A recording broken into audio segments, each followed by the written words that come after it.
I never thought I'd discover my entire college fund had been emptied for my sister's dream wedding, until I found myself staring at a zero balance just 2 months before freshman year.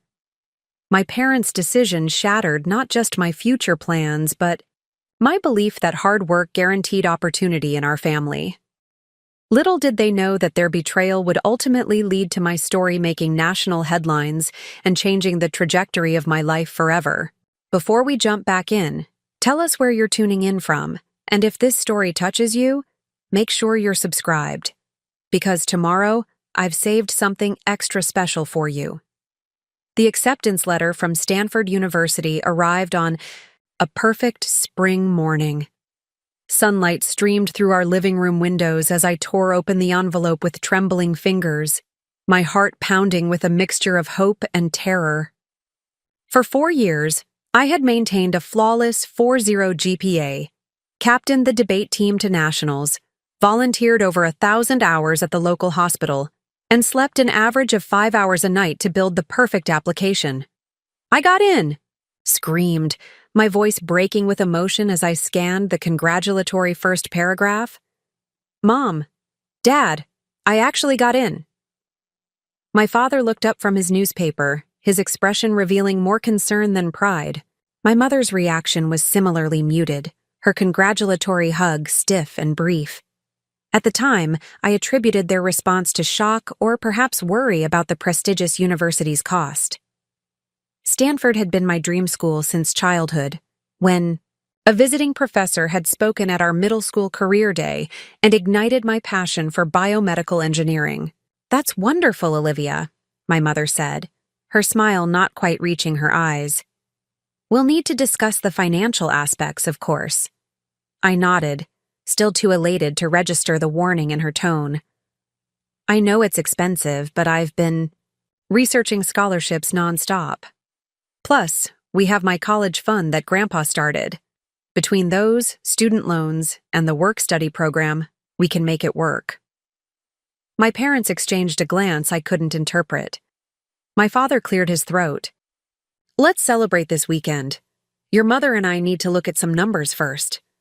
Their subdued reaction dimmed my excitement slightly, but nothing could completely extinguish the thrill of admission to one of the most competitive bioengineering programs in the country. I texted my best friend Zoe and my favorite teacher, Mrs. Chamberlain, who had written one of my recommendation letters. Their enthusiastic responses helped balance my parents' lukewarm reaction. That evening, my older sister Melissa called from New York. Unlike me, Melissa had never been particularly academic. She'd attended the state university for 2 years before dropping out to pursue a career in fashion marketing.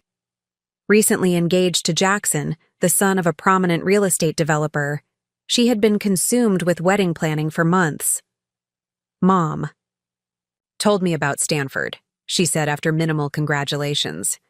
"It's impressive, but honestly, Liv, is going into debt for an undergraduate degree really worth it? Jackson's cousin went to state and got the same job offers as his friends from those fancy schools." I bit back my frustration. This was typical. Melissa, minimizing my achievements while centering the conversation on her perspective. "Stanford has the specific bioengineering program I want. Their graduate placement rate is incredible." "If you say so," she replied dismissively.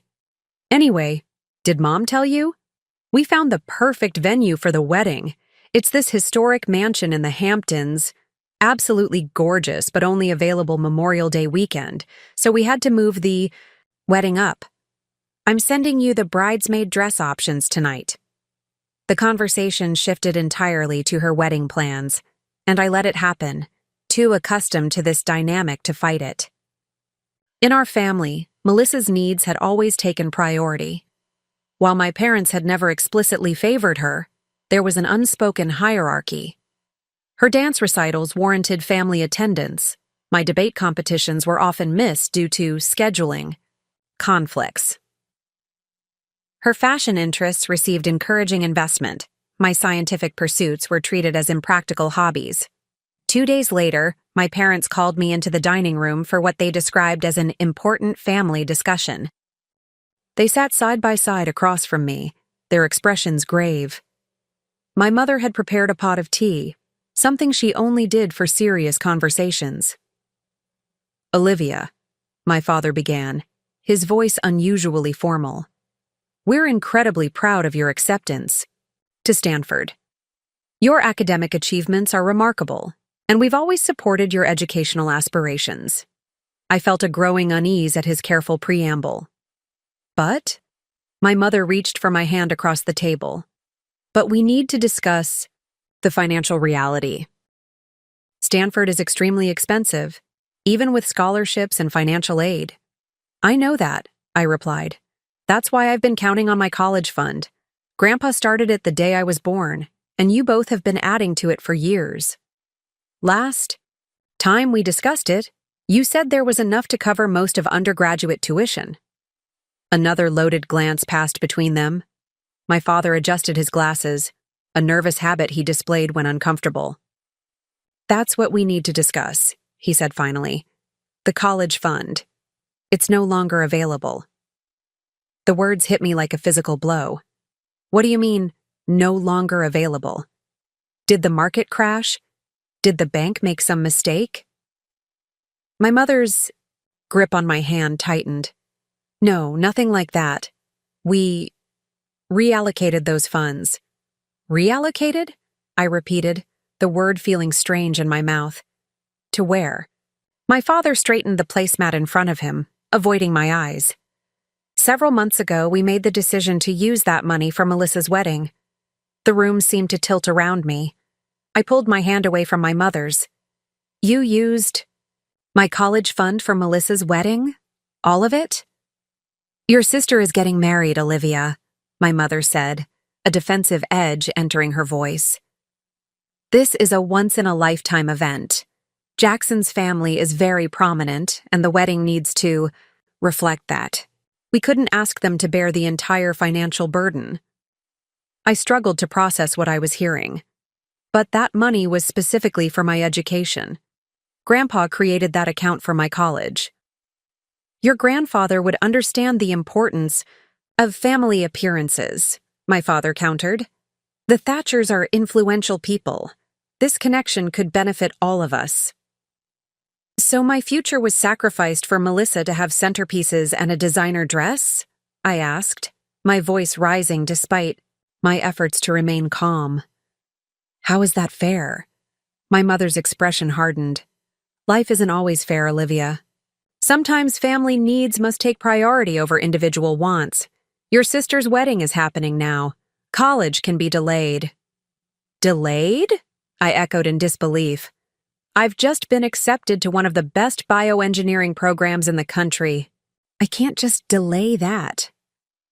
"There are other options," my father said, pulling a brochure from a folder I hadn't noticed. "Community college for 2 years, then transfer. Or the state university. We could manage that with loans and if you lived at home." I stared at them. These people I'd trusted implicitly my entire life. "You've been planning this conversation," I realized aloud. "You knew about the Stanford acceptance and already had alternatives prepared." "We're trying to be practical," my mother insisted. "The money is already spent, Olivia. Deposits have been made, contracts signed. Melissa's wedding is in 3 weeks. And when were you planning to tell me that my future had been sold to pay for my sister's party?" I asked, my voice shaking now. "After I'd turned down other acceptances? After all the scholarship deadlines had passed?" My father sighed heavily. "We should have discussed this with you earlier. That was a mistake. But what's done is done. We need to focus on solutions now." I stood up, my chair scraping loudly against the hardwood floor. "I need some air." "Olivia," my mother called as I headed for the door. "Don't be dramatic. This isn't the end of the world." I turned back, meeting her gaze directly. "It's the end of the world you promised me. The one where hard work and dedication matter, where my future was worth investing in. That world just disappeared." Outside, the spring air felt too warm, too normal for the seismic shift that had just occurred in my life. I walked blindly down our tree-lined suburban street, my mind racing through options and finding none. Without the college fund, Stanford was financially impossible. Most scholarship deadlines had indeed passed. My carefully constructed plans were collapsing around me, sacrificed for flower arrangements and champagne toasts. The betrayal cut deeper than the financial loss. For years, I'd believed in a fundamental fairness in our family. I knew Melissa received more attention, more praise for minimal effort, but I'd convinced myself that my academic dedication was equally valued, just expressed differently. Now I understood the truth. When push came to shove, my sister's social aspirations outweighed my academic future. I found myself at Riverside Park, where I'd spent countless hours studying under the oak trees. Sitting on a bench overlooking the water, I finally allowed the tears to come. Not just for Stanford, but for the shattered illusion of family support, for the years of exhaustive work that had apparently meant so little to the people who should have been my biggest advocates. As the sun began to set, casting long shadows across the park, I made a decision. This would not be the end of my story. Somehow, I would find a way to create my own path forward, one that didn't depend on parents who had proven their priorities lay elsewhere. I didn't know yet how I would manage it, but I knew with absolute certainty that I would not accept defeat. I pulled out my phone and began researching emergency scholarship options, my determination hardening with each passing minute. My parents had made their choice. Now I would make mine. The next morning, I woke to a series of text notifications from Melissa. My sister, never one for patience, had apparently been informed of our parents' disclosure about the college fund. Rather than expressing remorse or even acknowledging the gravity of the situation, her messages carried the familiar tone of entitled indignation. "Mom says you're making a huge drama over the wedding budget. Can you please not ruin this for me? This is literally the most important day of my life." I stared at the phone, a strange sense of clarity washing over me. Of course, Melissa wouldn't see anything wrong with our parents' decision. Throughout our lives, she had been conditioned to expect that her desires would take precedence. Why would this situation be any different? Instead of responding immediately, I dressed and headed downstairs. My parents sat at the kitchen table, my father behind his laptop, and my mother reviewing what appeared to be wedding seating arrangements. They glanced up when I entered, their expressions a mixture of wariness and resignation. Preparing and narrating this story took us a lot of time. So if you are enjoying it, subscribe to our channel. It means a lot to us. Now back to the story. "Good morning," I said, my voice deliberately neutral as I poured myself coffee. "I've been thinking about our conversation yesterday." "We're glad to hear that," my mother replied, setting aside her papers. "We knew you'd see reason after you had time to process everything." I took a careful sip of coffee, organizing my thoughts. "I'm not accepting your decision, but I am acknowledging the reality of it. The money is gone. Now I need to focus on alternatives." My father removed his reading glasses. "That's a mature approach, Olivia. We've been looking into some options ourselves. The community college route really would be the most sensible." "I'm not going to community college," I interrupted, surprising myself with my firmness. "I've earned my place at Stanford, and I'm going to find a way to make it happen without your financial support." My mother's expression tightened. "That's simply not realistic. You're 17, with no credit history and limited work experience. The deadline for Stanford's initial tuition deposit is coming up soon." "I'm aware of the timeline," I replied.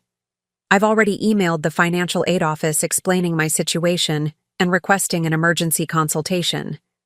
I've also applied for 3 last-minute scholarships and reached out to Grandpa directly." At the mention of my grandfather, both my parents stiffened. Robert Caldwell, my mother's father, had always been my most vocal supporter. A retired engineering professor, he had recognized and encouraged my scientific aptitude from an early age. Though his relationship with my mother had been strained for years due to her marriage to my father, whom he considered lacking in ambition, he had maintained a close bond with me through regular letters and occasional visits. "You contacted your grandfather?" My mother's voice rose slightly. "Olivia, that was completely inappropriate. Family financial matters should stay within the immediate family."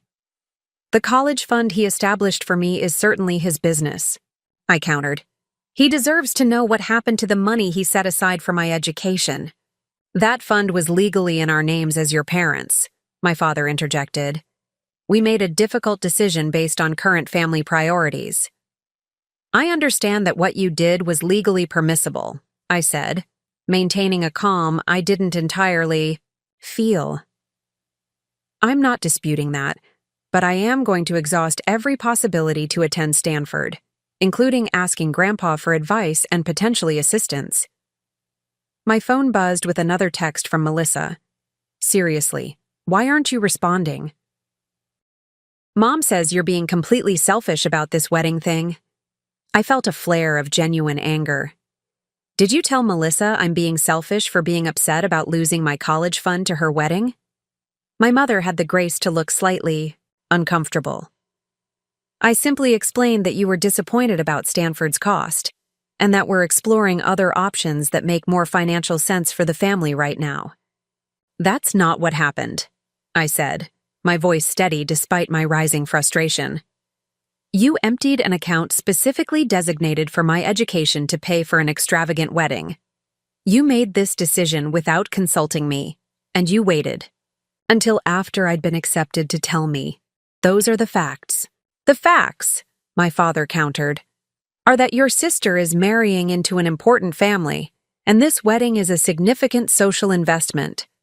Sometimes individual sacrifices must be made for the greater family good." His choice of words, social, investment, rather than celebration of love and individual sacrifices that somehow only applied to me, spoke volumes about their priorities. "I need to get ready for school," I said, recognizing the futility of further discussion. "My AP exams start next week, and I can't afford to lose my focus." As I turned to leave, my mother called after me. "Olivia, please be reasonable. And don't forget, you have a final dress fitting for the bridesmaid gown this Saturday." I paused. In the doorway. "I'll be there. I'm not going to punish Melissa for a decision you and Dad made." Though privately, I wondered if my sister was entirely innocent in this situation. Had she known about the source of her lavish wedding budget? Had she cared? At school, I struggled to concentrate on my AP Physics review session.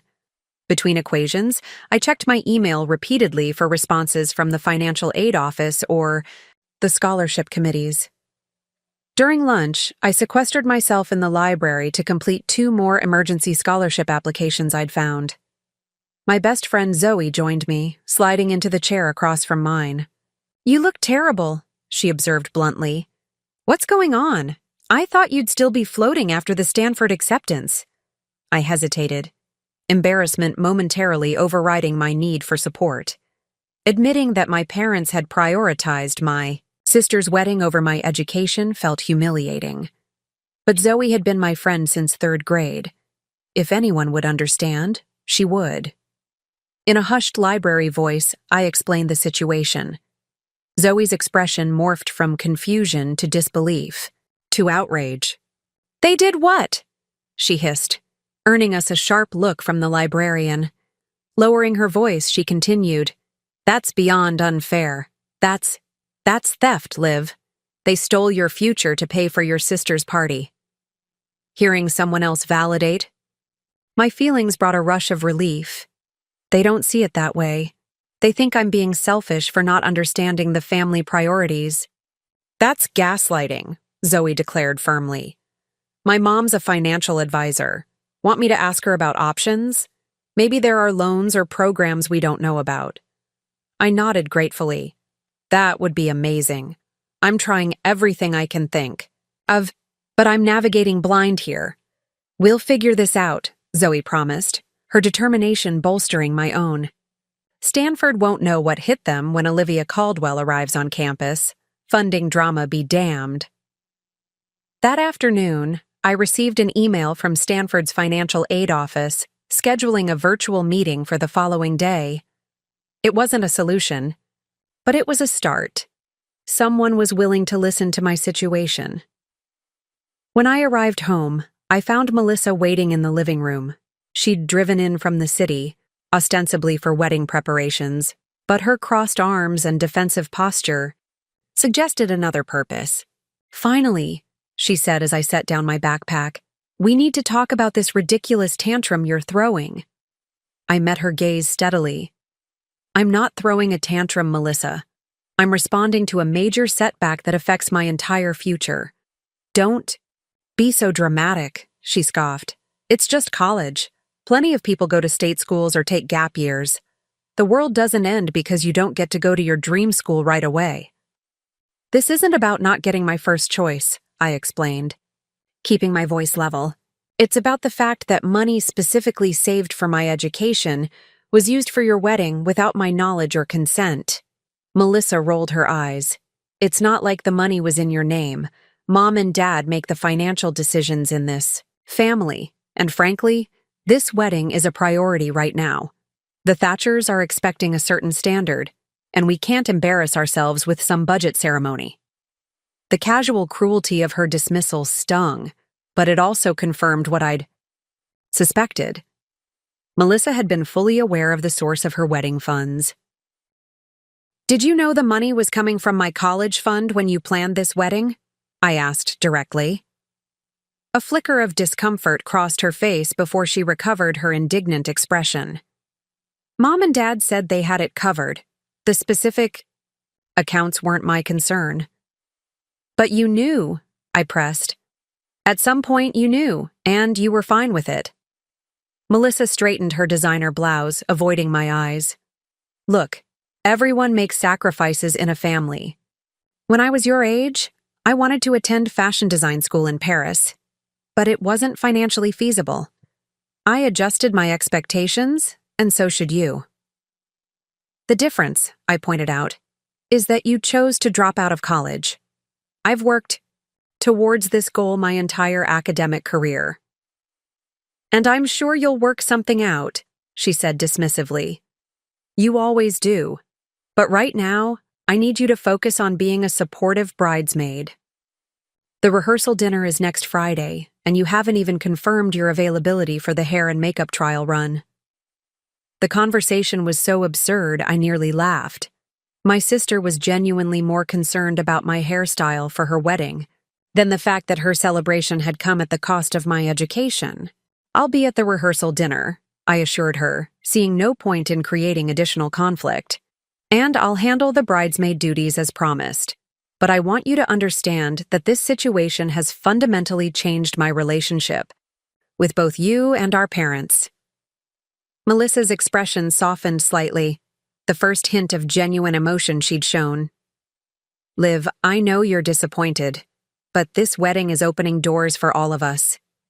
Jackson's family has connections everywhere: finance, real estate, even medical research. This could ultimately benefit your career too." The implication that I should be grateful for potential networking opportunities through her marriage was so perfectly in character that I couldn't even muster anger in response. "I need to study," I said simply. "I have AP exams all next week." "Fine," she sighed, clearly interpreting my lack of argument as acceptance. "But please try to be more positive about everything. Negative energy is the last thing I need right now." As I climbed the stairs to my bedroom, I realized that this conversation had clarified something important. The issue wasn't just my parents' decision, or even Melissa's entitlement. It was an entire family dynamic that had systematically prioritized my sister's wants over my needs. And for the first time, I was refusing to accept my assigned role in that dynamic. With renewed determination, I opened my laptop and began preparing for tomorrow's meeting with Stanford's financial aid office. I would find a way forward, not because my family believed in me, but precisely because they had shown that they didn't. The morning of my financial aid meeting with Stanford, I woke before my alarm. After a restless night filled with anxious dreams about missed opportunities and endless wedding preparations, I felt surprisingly clear-headed. I dressed carefully in a navy blazer over a simple blouse, professional enough to convey seriousness without seeming pretentious for a high school student.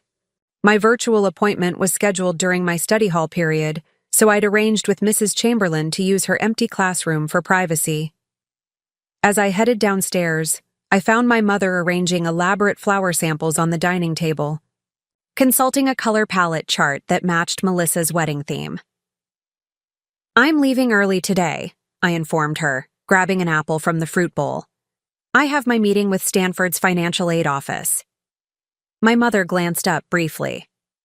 "Olivia, I wish you wouldn't get your hopes up. Even with financial aid, Stanford will be well beyond our means now.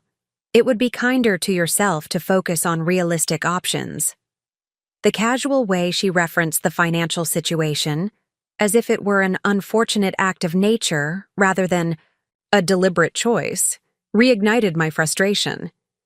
But I had neither the time nor energy for another fruitless argument. "I'm exploring all options," I replied neutrally. "That's the responsible approach, isn't it?" Before she could respond, my phone chimed with an incoming call. The screen displayed a name that instantly shifted the morning's dynamic. Robert Caldwell. My grandfather rarely called, preferring handwritten letters for our regular correspondence. A call, especially this early, signaled something significant. "It's Grandpa," I said, already moving toward the front door for privacy. My mother's expression tightened with apprehension. "Olivia, wait!" But I was already answering, stepping onto the front porch and closing the door behind me. "Grandpa? Good morning." "Olivia." His deep voice, still carrying traces of his British upbringing despite 50 years in America, held a note of controlled anger I'd rarely heard. "I received your email last night. I'd like you to explain the situation in your own words, please." I took a deep breath and gave him a concise account of what had transpired.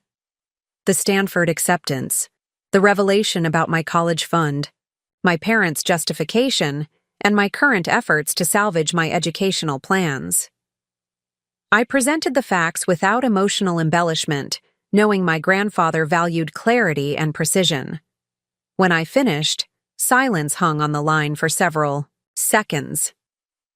"I see," he finally said, his tone measured in a way that suggested significant restraint. "And the wedding is taking place?" "In 2.5 weeks," I confirmed.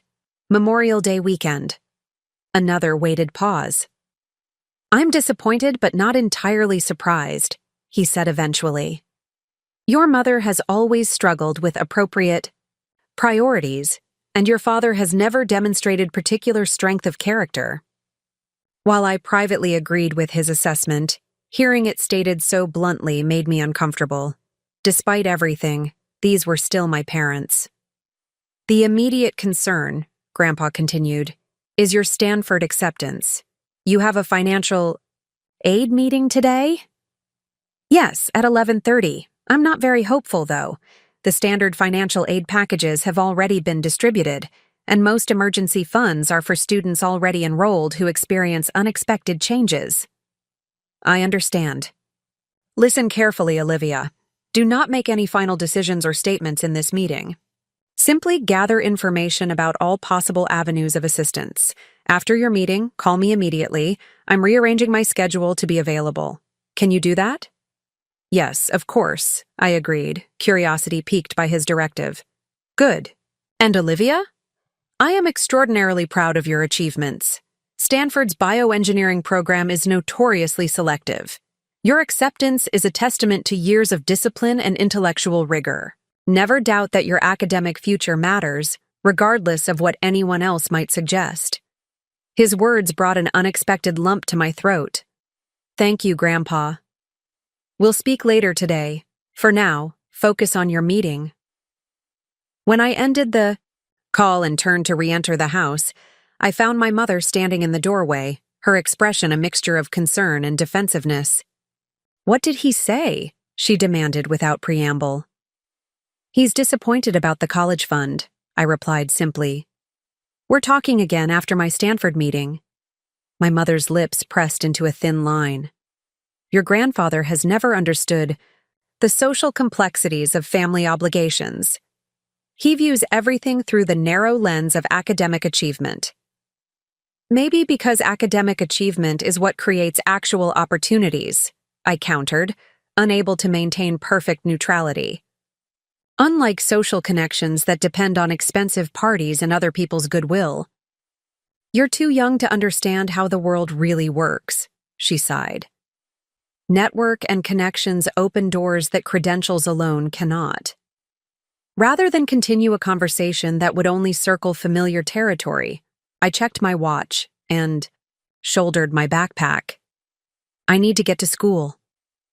"Olivia," my mother called as I walked toward my bike, "remember that your grandfather has always had complicated feelings about this family.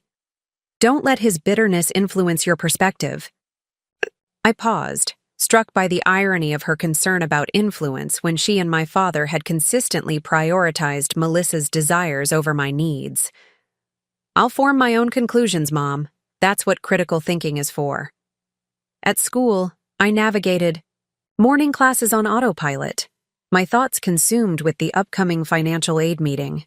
When study hall finally arrived, I made my way to Mrs. Chamberlain's classroom, where she had set up her laptop at her desk. "All ready for you," she said warmly. "I've put the "Do Not Disturb" sign on the door, so you'll have complete privacy.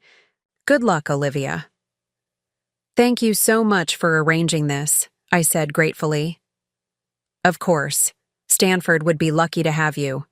I hope they recognize that and find a way to make it possible." Alone in the classroom, I logged into the video conference platform 5 minutes early, reviewing my notes while I waited. Precisely at 11:30, a woman in her mid-40s appeared on screen, with a warm smile and Stanford's iconic red and white color scheme visible in her office background. "Olivia Caldwell? I'm Dr. Elena Morales, Associate Director of Financial Aid for STEM programs. It's nice to meet you, though I wish it were under better circumstances." "Thank you for making time to meet with me," I replied, surprised by her personalized knowledge of my situation. "Your email was quite compelling," she explained, as if reading my thoughts. "We don't often receive such articulate explanations of financial hardship from prospective students, especially with documentation of prior funding plans." For the next 30 minutes, Dr. Morales outlined various financial options: standard loans, work-study programs, department-specific scholarships, and emergency aid situations. She was refreshingly honest about limitations, particularly for first-year students who hadn't yet established themselves in the university community. "I won't sugarcoat this, Olivia," she said toward the end of our discussion. "Without family contribution or your expected college fund, there's a substantial gap that standard financial aid won't cover. However," she continued, "your academic profile is exceptional. Your AP scores and research experience already place you in the top percentile of our incoming class." She leaned forward slightly, her expression thoughtful. "There are a few special circumstance scholarships that aren't widely publicized. Given your background in biomedical research, I'd like to connect you with Dr. Harrison in the engineering department. He administers a private foundation scholarship specifically for women entering bioengineering with demonstrated financial need and exceptional promise." "That would be incredibly helpful," I said, feeling a small spark of hope for the first time in days. I should mention that the selection process is intense, typically involving a research proposal and interview. The deadline is also quite soon, next Wednesday. But based on your application materials, I believe you should pursue this opportunity." After providing additional details and promising to email scholarship information, Dr. Morales offered some final encouragement. "Olivia, situations like yours are frustrating because they're outside your control. But please know that Stanford admits students because we believe in their potential, not their bank accounts. We want to find a way to make this work." When the meeting ended, I sat for a moment in the empty classroom, processing the information. The special scholarship offered a potential lifeline, albeit a challenging one to secure. I needed to call my grandfather with this update, but first I took a moment to write detailed notes while the information was fresh. As I was organizing my thoughts, the classroom door opened and Mrs. Chamberlain returned. "How did it go?" she asked hopefully. "Better than expected," I admitted. "There might be a special engineering scholarship I could apply for, though the deadline is extremely tight." She sat at a student desk across from me. "If you need time to work on the application, I can arrange for you to use my classroom during your study periods, and I'd be happy to review any materials before you submit them." "That would be amazing," I said gratefully.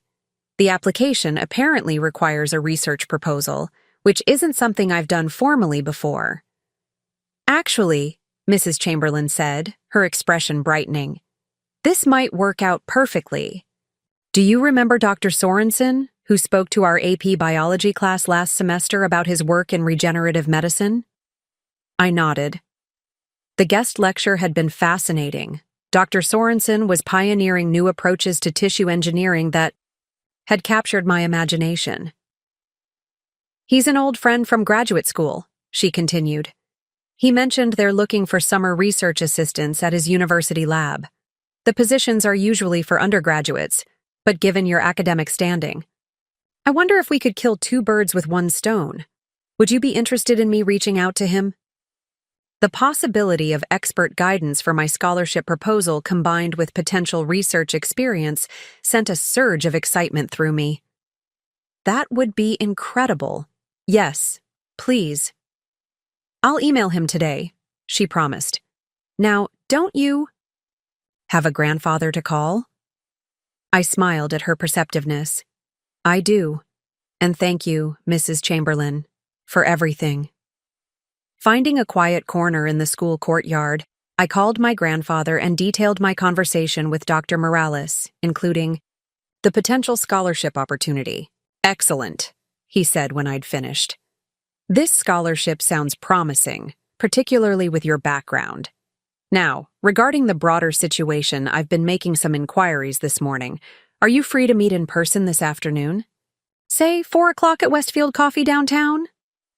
The unexpected invitation surprised me. "Yes, I can be there." "But Grandpa, aren't you in Boston?" His retirement community was nearly 3 hours away. "I was," he replied with a hint of satisfaction. "I'm currently checking into the Grand Hotel downtown. I'll be in Riverdale for the next few weeks." The implications of this statement, that my 78-year-old grandfather had immediately traveled to town upon learning of my situation, left me momentarily speechless. 4 o'clock then, he confirmed into my silence. "And Olivia, don't mention our meeting to your parents just yet. I think it's best we have our conversation first." As I ended the call, I felt a curious mixture of anxiety and anticipation. My grandfather's decisive intervention suggested a turning point in what had seemed an impossible situation.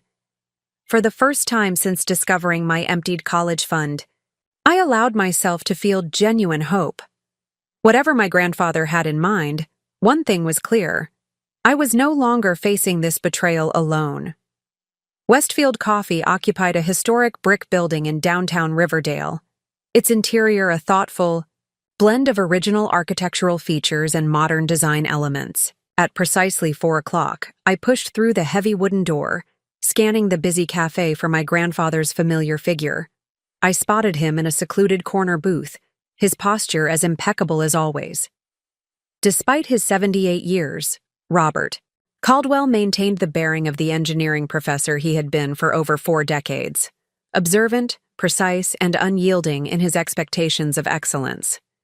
Unlike most retirees who gravitated toward casual comfort, he wore a crisp, button-down shirt and charcoal slacks, his silver hair neatly combed. As I approached, He rose slightly in a gesture of old-world courtesy that had always made me feel respected rather than patronized. "Olivia?" He greeted me warmly. "Right on time, as usual." "Hi, Grandpa," I replied, sliding into the seat across from him. A pot of tea and an assortment of pastries already waited on the table. "You didn't have to come all this way. We could have handled this over the phone." "Some conversations require presence," he said, pouring tea into a cup and sliding it toward me, "especially those involving family obligations and future planning." A server appeared to take my additional order, and once she departed, my grandfather leaned forward slightly, his expression serious. "I've spent the morning making several calls, including one to my attorney and another to the Dean of Engineering at Stanford, an old colleague from my MIT days. Before we discuss those conversations, I'd like to hear more about this scholarship opportunity Dr. Morales mentioned." I described the specialized engineering scholarship in greater detail, including the research proposal requirement and tight timeline. "Mrs. Chamberlain is connecting me with Dr. Sorensen, the tissue engineering researcher who visited our class last semester. She thinks he might help guide my proposal development." My grandfather nodded approvingly. "Catherine Chamberlain has always recognized genuine scientific aptitude. This connection could prove valuable beyond the immediate scholarship application." "The deadline's next Wednesday," I added, "which means I'll be working on it through Melissa's wedding weekend." At the mention of the wedding, my grandfather's expression tightened almost imperceptibly. "Yes, the wedding. We'll address that momentarily. First, regarding Stanford, I've confirmed with Dean Whitaker that your admission status is exceptional even by their standards. Your research on biodegradable polymers for medical applications particularly impressed the committee." This unexpected information momentarily distracted me from our primary discussion. They specifically mentioned my research? I didn't think high school projects would carry much weight with them.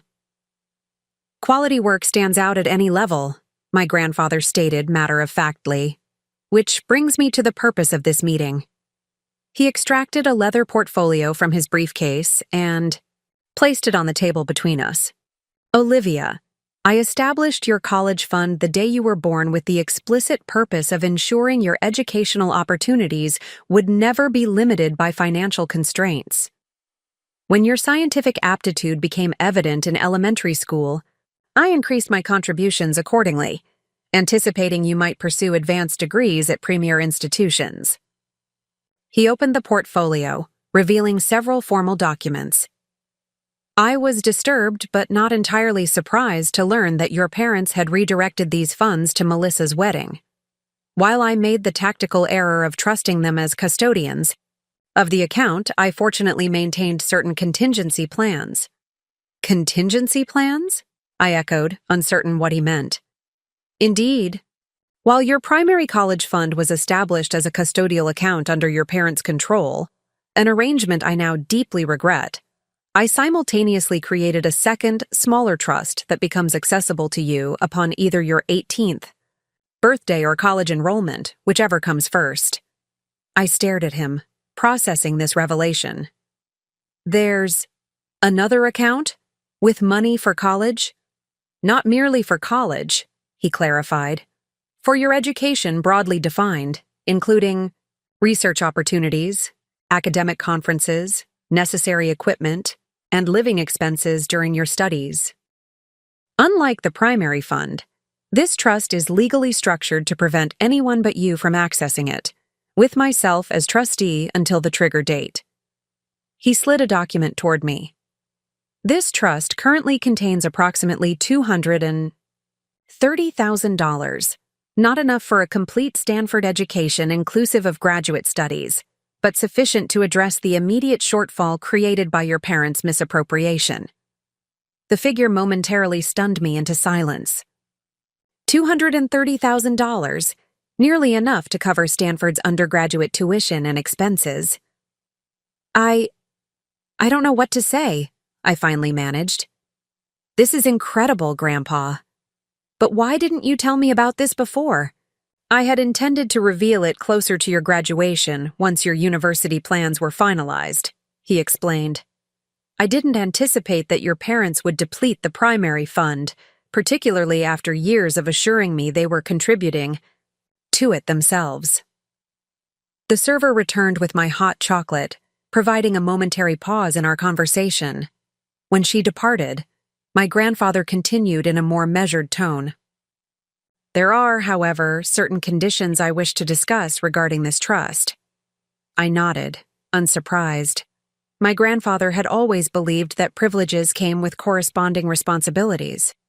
First, while these funds are legally yours to direct toward your education, I would strongly encourage maintaining a portion in reserve for graduate studies. Stanford's bioengineering program typically leads students toward advanced degrees, and having financial flexibility at that juncture will be advantageous. That makes perfect sense, I agreed, already mentally calculating how to balance immediate needs with future planning. Second, he continued, I expect regular academic updates, not merely grades, but substantive discussion of your research interests, challenges, and intellectual development. My interest isn't supervisory but collaborative. Despite my retirement, I maintain connections throughout the scientific community that might prove useful to your studies. I'd welcome that, I said sincerely. Our academic discussions had always been highlights of our relationship. And finally, he said, his tone shifting slightly, I must address the wedding situation. I tensed involuntarily. Despite the financial solution he'd presented, the emotional betrayal of my parents' decision remained a raw wound. While I understand your anger toward your parents and sister, I want to caution you against actions you might later regret. Family relationships, once fractured, can be difficult to repair. This was not the direction I had expected. Are you suggesting I should just forgive them? Pretend everything's fine? Not at all, he replied firmly. What they've done is inexcusable. Prioritizing an extravagant social event over your education demonstrates a fundamental failure of parental responsibility. However, publicly confronting them at the wedding would only create a permanent rift while doing nothing to remedy the situation. He paused, stirring his tea thoughtfully. Sometimes, Olivia, the most powerful response to mistreatment isn't dramatic confrontation, but quiet success. Your achievement will be a more lasting statement than any scene you might create. I considered his words, recognizing their wisdom despite my lingering desire for some form of justice or acknowledgement. So I should just participate in the wedding as if nothing's happened? Participate with dignity, he clarified. Fulfill your promised obligations without enthusiasm or additional effort. Then, once the event has concluded, you may present your parents with the fact of your attendance at Stanford as a decision made rather than a request for their approval. The strategy appealed to the part of me that had always valued academic achievement over emotional drama. I think I can manage that approach. Good. Now, regarding immediate next steps. He was interrupted by my phone buzzing with an incoming call from my mother. I silenced it without answering. They'll be wondering where I am, I explained. I usually come straight home after school. You should return soon, he agreed. But first, there's a practical matter to address. While the trust funds will be available for your university expenses beginning in September, you'll need resources for the summer months, particularly if you secure a research position through Dr. Sorensen. He removed an envelope from his portfolio and placed it beside the trust documents. This contains a debit card connected to a checking account in your name, with sufficient funds for summer living expenses. I've taken the liberty of reserving a studio apartment near the University Research Center should you require it.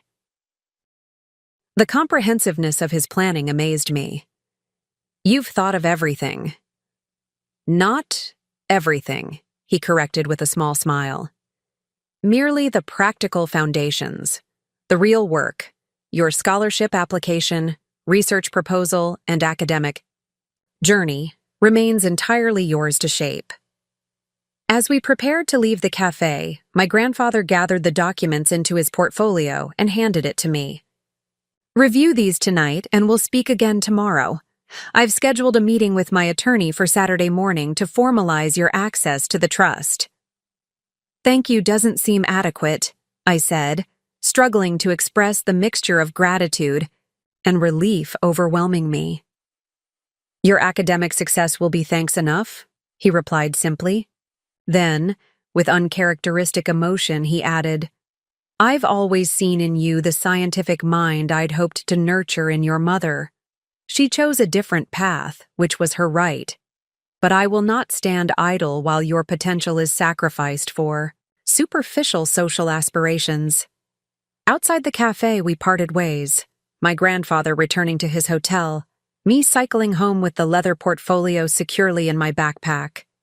The afternoon's revelations had transformed my outlook completely. Where yesterday I'd seen insurmountable obstacles, today I recognized a challenging but navigable path forward. At home, I found my mother waiting in the kitchen, her expression oscillating between concern and irritation. Where have you been? I've called 3 times. We need to discuss the seating arrangements for the rehearsal dinner. Sorry, I was working on scholarship applications at the library, I said, the partial truth coming easily. My phone was on silent. Scholarships are fine, but your sister's wedding takes priority right now, she insisted. Everyone in this family needs to contribute. Looking at her, the woman who had redirected my education fund to floral arrangements and champagne fountains, I felt an unexpected calm rather than the anger that had consumed me recently. My grandfather was right. The most effective response wasn't confrontation, but focused determination. I'll help with the seating charts, I agreed neutrally. After I finish my AP Physics review, the exam is Monday. There's barely 2 weeks until the wedding, she protested. These arrangements can't wait. Neither can my exams, I countered evenly. I'll be down in an hour. Without waiting for her response, I headed upstairs, the weight of the portfolio, in my backpack a tangible reminder of the future now securely within my reach. For the first time since the devastating revelation about my college fund, I felt completely certain of my path forward. My parents had made their choice, prioritizing Melissa's social aspirations over my academic future. Now, thanks to my grandfather's foresight, I had the freedom to make my own choice, one that would shape not just my education, but the person I would become. As I settled at my desk and opened my physics textbook, a sense of purpose filled me. The next few weeks would require careful navigation of family obligations, scholarship applications, and academic preparations. But beyond that challenging period lay Stanford, research opportunities, and the bioengineering career I'd worked toward for years. My grandfather's unexpected intervention hadn't merely solved a financial problem. It had demonstrated what genuine support for someone's potential looks like. Someday, I promised myself, I would pay that lesson forward. The next morning, I woke early to an email from Dr. Leonard Sorensen, the tissue engineering researcher Mrs. Chamberlain had contacted on my behalf. He requested a virtual meeting that afternoon to discuss both the scholarship proposal and a potential summer research position. The email's professional tone conveyed neither enthusiasm nor discouragement, just straightforward academic inquiry about my qualifications and research interests.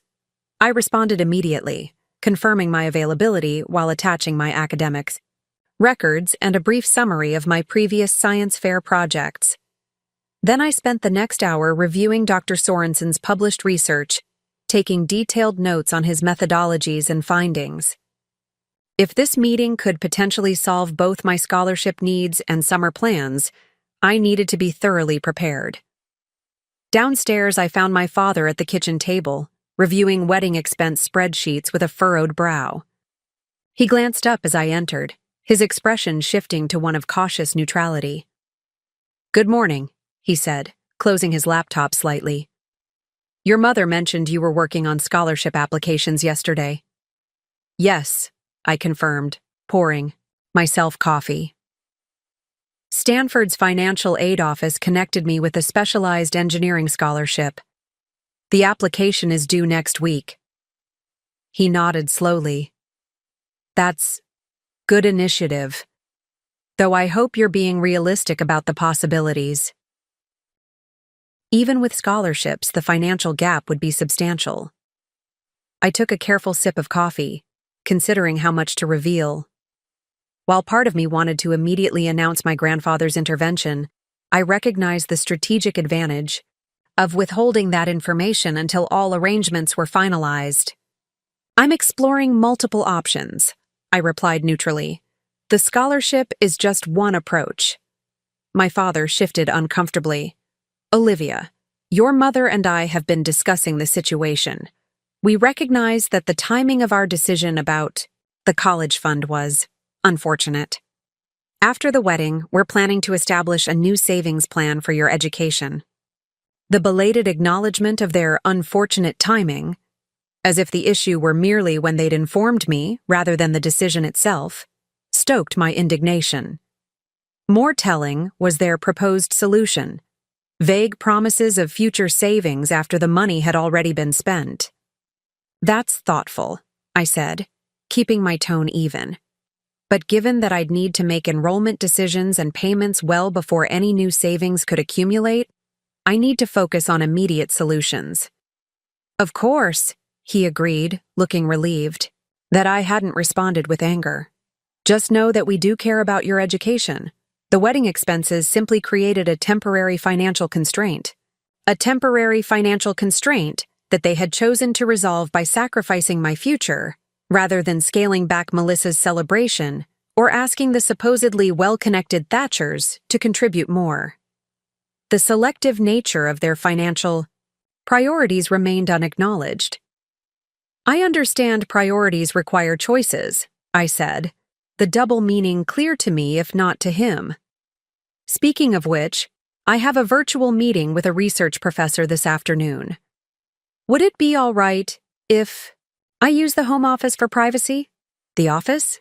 He frowned slightly. Your mother was planning to use it for final wedding calls with the venue coordinator. I'll only need it from 3 to 4, I clarified. The meeting could potentially lead to both scholarship funding and a summer research position. He hesitated, then nodded. I'll let your mother know, but please make sure you're available this evening for the final review of the rehearsal dinner arrangements. The event is next Friday, and everything needs to be finalized this weekend. I'll be available, I promised, already mentally calculating how to balance wedding obligations with my scholarship application timeline. After my father left for work, I retreated to my bedroom to prepare for both my meeting with Dr. Sorensen and my AP Physics exam on Monday.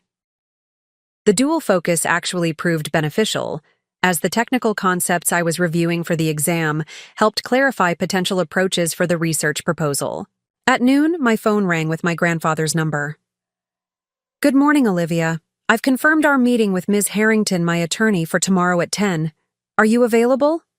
Yes, definitely, I confirmed, though I may need to bring some scholarship materials to work on afterward.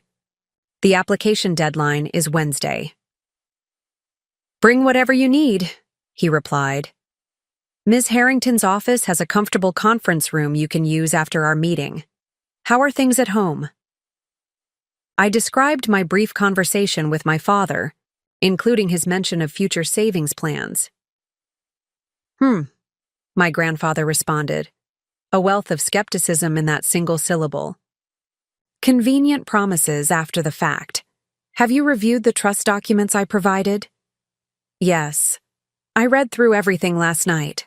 The provisions seem straightforward, though some of the legal terminology was unfamiliar. Ms. Harrington will explain anything unclear tomorrow. She's also prepared a letter formally notifying your parents of the trust's existence and its designated purpose, should that become necessary after you've secured your Stanford position. The methodical way my grandfather approached the situation, addressing not just the financial aspects but the potential family fallout, reassured me tremendously. Unlike my parents' impulsive decision-making, his careful planning considered both immediate needs and long-term implications. "Thank you for thinking of everything," I said sincerely. "Not everything," he corrected, echoing his words from yesterday. "Merely the structural elements, the substance, your academic work, and future contributions remains entirely your domain." After our call ended, I received a text from Zoe. "Mom talked to her colleague in financial aid. Call me ASAP." I immediately called, curious what her mother had discovered. "Liv," Zoe answered excitedly. "Mom spoke with her friend who works in financial aid at Berkeley. She said what your parents did might actually qualify you for additional aid under something called Special Circumstances Review. If you can document that the funds were designated for your education but were used elsewhere without your consent, some universities will reconsider your aid package." "That's incredibly helpful," I said, adding this information to my growing list of potential resources. "I have a meeting with a research professor this afternoon about a specialized scholarship. Plus, my grandfather is helping with some unexpected options." "Your grandfather? The engineering professor?" "Former engineering professor," I corrected. "And yes, he's actually in town now, helping navigate this whole situation." "That's amazing," Zoe said warmly. "I always liked him from the stories you've told. He seems like someone who actually values education and achievement." "He does," I agreed, reflecting on the stark contrast between my grandfather's immediate practical support and my parents' vague future promises. It's been clarifying to see who genuinely supports my goals and who just gives them lip service. "Speaking of lip service," Zoe transitioned, "how's Weddingzilla? Has Melissa shown any recognition that her big day came at the expense of your entire future?" "Not really. She's fully embraced the narrative that I'm being selfish for not enthusiastically celebrating her once-in-a-lifetime event while adjusting my educational expectations." "Unbelievable," Zoe muttered, though actually completely believable, given your family dynamics. After catching up on a few more details, including Zoe's offer to help with my scholarship application if needed, I returned to my preparation for the afternoon's meeting with Dr. Sorensen. At precisely 3 o'clock, I sat in my parents' home office, professionally dressed and surrounded by notes on tissue engineering innovations. When the video call connected, I found myself facing a man in his early 50s with thoughtful eyes behind wire-rimmed glasses, his office backdrop lined with scientific journals and a whiteboard covered in complex molecular diagrams. "Ms. Caldwell," he greeted me with professional courtesy. "Catherine Chamberlain speaks very highly of your scientific aptitude. She mentioned you're interested in both our summer research program and the Westfield Foundation scholarship." "Yes, Dr. Sorensen," I confirmed. "Your guest lecture on biocompatible scaffolds for tissue regeneration aligned closely with my independent research interests. I've been working on biodegradable polymers for medical applications, focusing on controlled release mechanisms." His expression shifted from polite interest to more focused attention. "Controlled release mechanisms? That's advanced work for a high school student. What specific polymers have you been investigating?" For the next 20 minutes, our conversation flowed through increasingly technical territory: polymer degradation rates, hydrophilic-hydrophobic balances, and potential applications in targeted drug delivery. Dr. Sorensen asked pointed questions that tested the depth of my understanding, occasionally nodding with approval at my responses. "Your knowledge base is impressive," he acknowledged finally. "Mrs. Chamberlain mentioned you've been accepted to Stanford's bioengineering program?" "Yes, though I'm facing unexpected financial challenges," I explained carefully. "The Westfield scholarship would be transformative in making my attendance possible." He nodded thoughtfully. "The Westfield is exceptionally competitive, typically awarded to one incoming student annually from a pool of 50 to 60 qualified applicants. However, Your research foundation gives you a legitimate chance." He leaned forward slightly, his tone becoming more directed.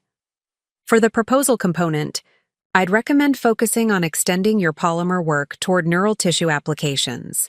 There's growing interest in biomaterials that can support nervous system regeneration while delivering neuroprotective compounds at controlled rates." The suggestion immediately sparked connections in my mind, like scaffolds that could simultaneously provide structural support for axon regrowth while releasing factors that prevent scarring at the injury site. "Precisely," he confirmed, looking pleased. "The proposal needn't detail experimental protocols. They're looking for innovative thinking and conceptual understanding rather than technical specifications at this stage." He paused, considering something before continuing. "Regarding the summer position, our program typically selects undergraduates with laboratory coursework completed. However, given your evident preparation and Stanford admission, I'd be willing to consider your application if you can provide detailed recommendations addressing your laboratory skills specifically." "Mrs. Chamberlain would certainly provide one," I replied. "And Dr. Williams, who supervised my regional science fair project on biodegradable polymers, could address my laboratory techniques in detail." "Have them send recommendations directly to my university email by Monday," he instructed. "I'll review them and make a decision regarding the summer position by Wednesday. For the Westfield Scholarship, I'm willing to review your proposal draft if you can send it to me by Sunday evening." The tight timeline was challenging but manageable.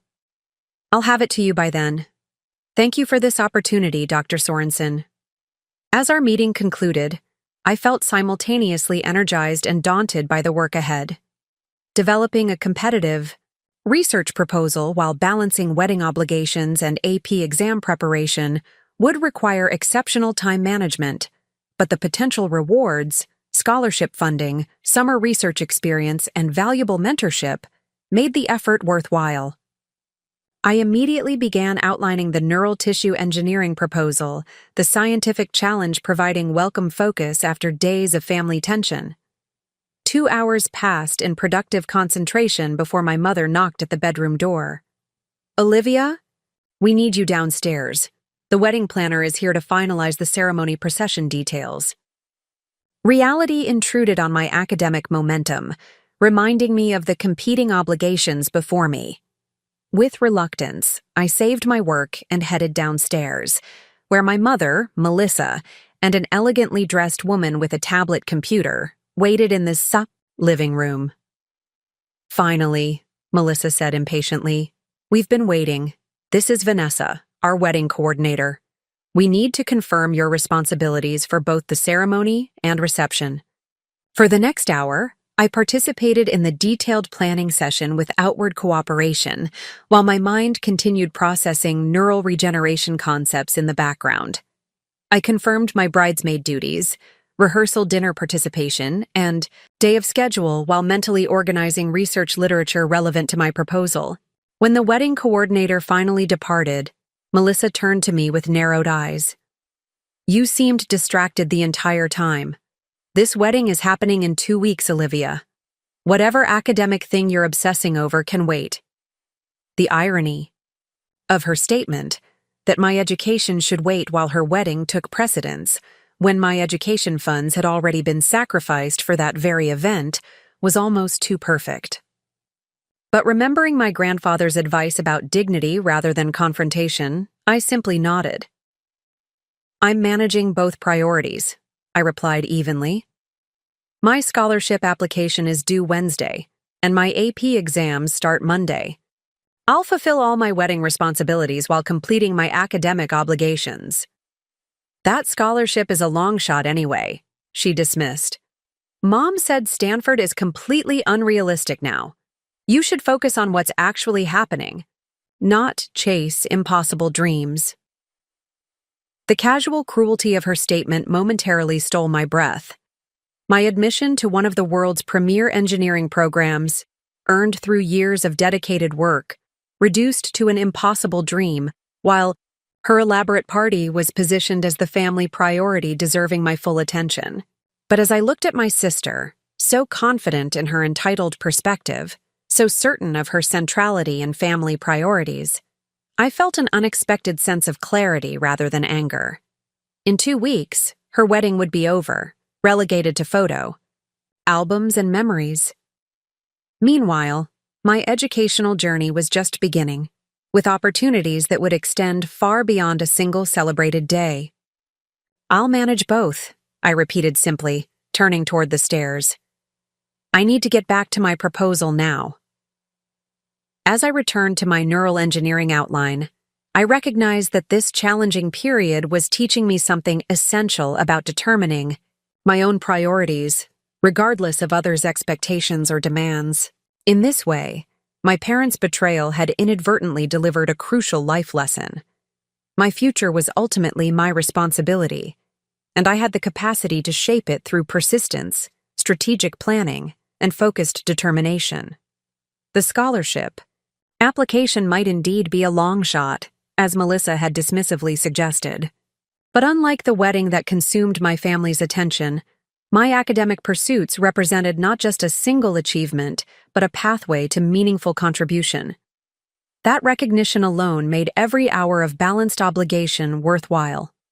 Saturday morning arrived with a crisp clarity that belied the emotional complexity of the day ahead. My meeting with grandfather's attorney was scheduled for 10, followed by intensive work on my scholarship proposal, all while the family home transformed into wedding headquarters as decorations arrived and relatives began filtering in from out of town. I dressed in a simple but professional outfit, dark jeans and a navy blazer over a white blouse, appropriate for both a legal meeting and the casual family gathering scheduled for that afternoon. Downstairs, I found my mother directing 2 delivery men arranging elaborate floral centerpiece prototypes across our dining table. "Olivia, there you are," she said, barely glancing my way. "Aunt Patricia and Uncle Richard are arriving at noon. I need you to pick them up from the airport."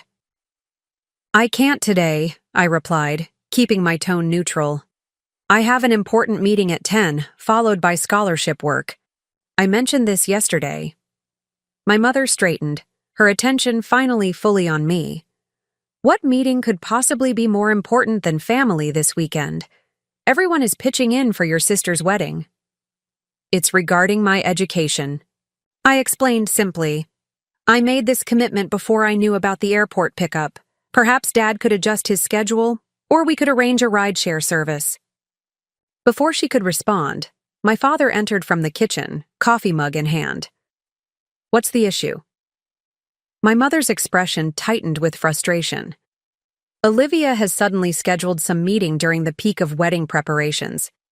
She can't pick up my brother and his wife from the airport."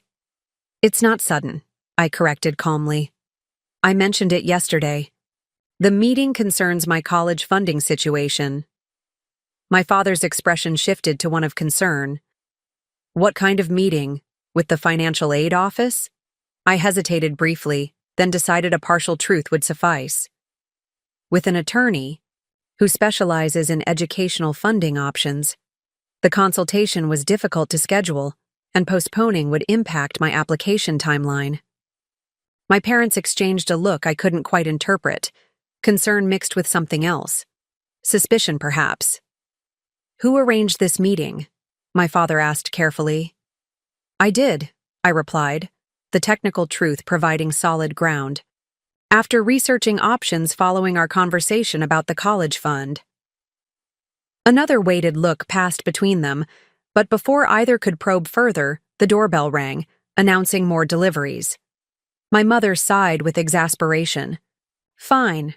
Your father will handle the airport pickup, but please be back by 3 for the family welcome gathering.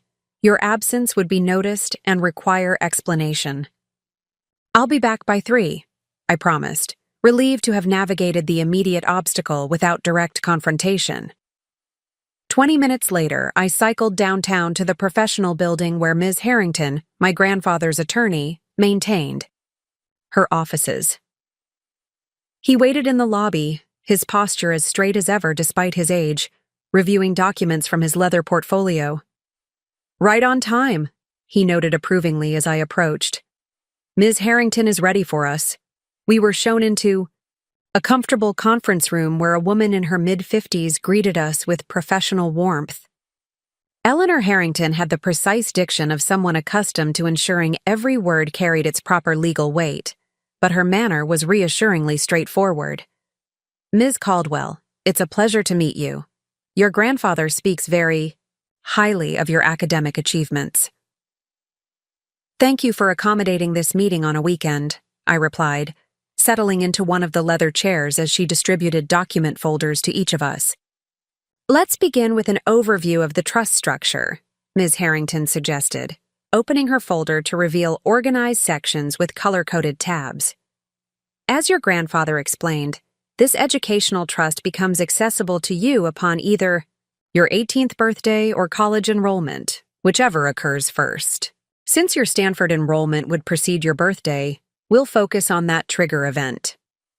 For the next hour, she walked me through the legal specifics with remarkable clarity, explaining distribution mechanisms, tax implications, and procedural requirements in terms I could understand, despite my lack of financial experience.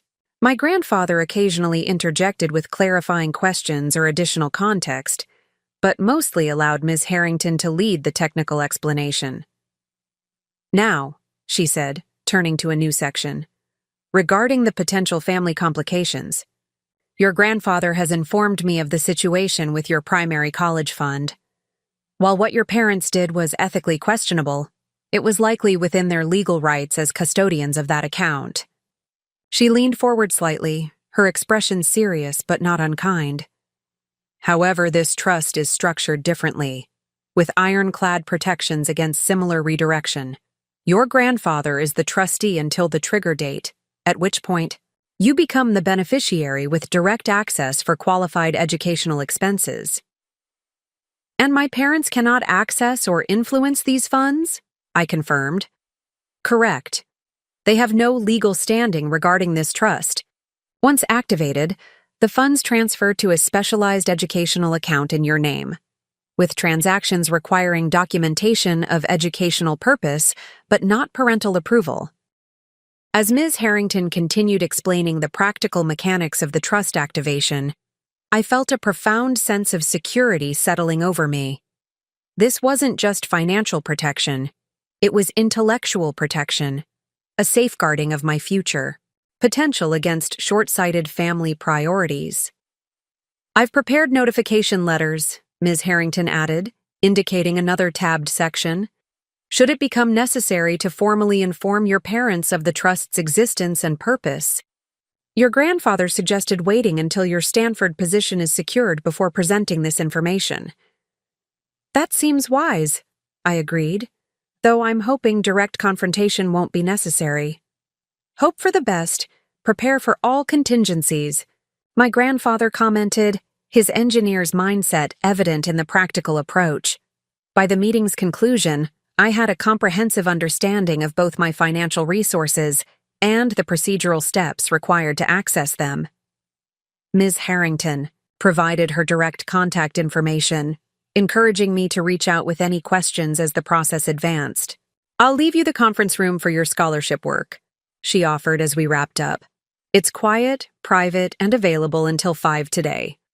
After my grandfather departed for a lunch meeting with former colleagues, I settled in with my laptop and research materials, grateful for the professional environment so conducive to focused work. For the next 3 hours, I developed my neural tissue engineering proposal, building on Dr. Sorensen's suggestion to focus on combined structural support and neuroprotective compound delivery. The work absorbed me completely, the technical challenges, providing welcome respite from family tensions. By 2:30, I had completed a substantial draft, with just the methodology section requiring refinement, before sending to Dr. Sorensen for review. As I packed up my materials, Ms. Harrington appeared briefly to check on my progress. "Your grandfather mentioned you're juggling these academic priorities with significant family obligations this weekend." "Yes, my sister's wedding is next weekend, with various events beginning today," I explained. "The timing is challenging." She nodded thoughtfully. I've observed throughout my career that the most successful people are those who can maintain focus on long-term goals despite short-term distractions, however elaborate those distractions might be. Her subtle reference to the wedding as a distraction, rather than the central family event everyone else considered it, brought an unexpected smile to my face. "That's a perspective I appreciate," I admitted. "Your grandfather has that quality," she noted. "The ability to distinguish between the momentarily urgent and the genuinely important. It seems you've inherited that discernment." The simple observation carried unexpected weight. Throughout this ordeal, I'd felt primarily like the victim of my parents' misguided priorities. Ms. Harrington's comment reframed my experience, suggesting that my response to the situation reflected not just resilience, but a valuable quality, worth recognizing and developing. I cycled home with renewed determination, arriving precisely at 3 o'clock as promised. The house had transformed in my absence. Flower arrangements adorned every surface, welcome bags for out-of-town guests lined the entryway, and the backyard was now partially covered by an elegant canopy for the evening's informal gathering. Inside, I found the living room filled with relatives I hadn't seen in months or years. My mother's brother and his wife from Phoenix, cousins from Chicago, my father's sister and her husband from Seattle.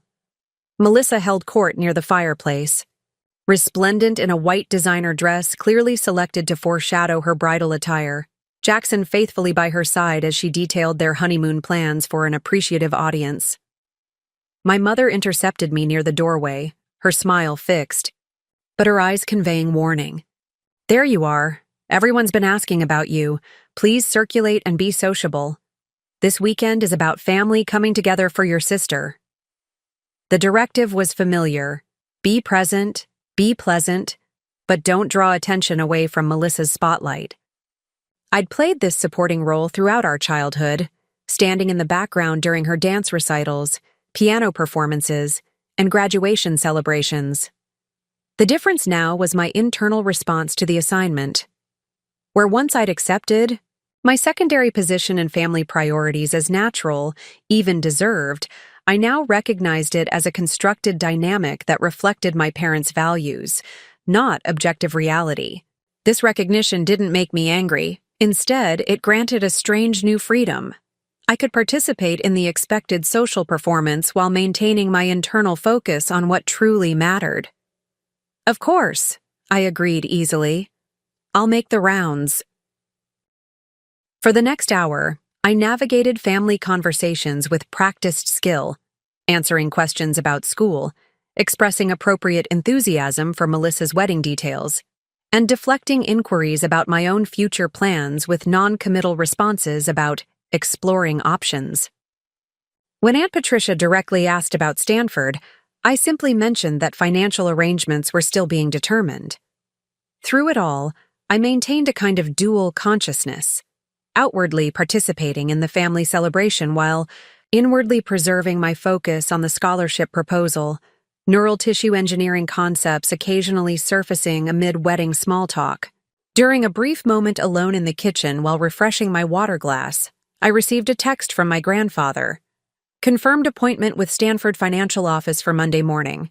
Virtual meeting to discuss trust fund integration with aid package. Details to follow.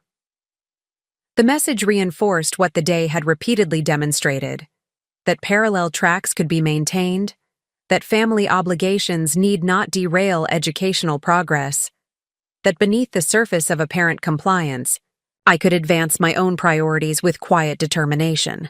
When I returned to the gathering, I found Melissa gesturing me over to her circle of admirers. "There's my little sister, Olivia. Mrs. Thatcher was just asking about your college plans." Jackson's mother, an elegant woman whose approval clearly meant everything to my parents and sister, turned her appraising gaze toward me. "Melissa mentioned you received some impressive university acceptances. Have you decided where you'll attend?" I felt multiple sets of eyes on me, Melissa's warning glare, my mother's anxious attention from across the room, various relatives curious about my response. The question created a perfect opportunity for either embarrassing disclosure about the redirected college fund or meek acceptance of the community college narrative my parents had begun constructing. Instead, I chose a third path, one that neither concealed nor confronted the underlying tension. I'm planning to attend Stanford's bioengineering program, I stated simply. I'm currently finalizing scholarship applications to supplement my educational funding. Mrs. Thatcher's eyebrows rose with genuine impression. Stanford? That's extraordinary. Their engineering programs are world-class. What area interests you specifically? Tissue engineering and regenerative medicine, I replied, warming to the rare opportunity to discuss my academic interests at a family gathering. I'm particularly focused on biomaterials that could support neural regeneration. Fascinating, she responded, her interest seeming genuine rather than merely polite. My nephew conducts research in biomedical engineering at Johns Hopkins. The field is advancing remarkably quickly. Melissa, visibly uncomfortable with this diversion from wedding topics, attempted to redirect the conversation.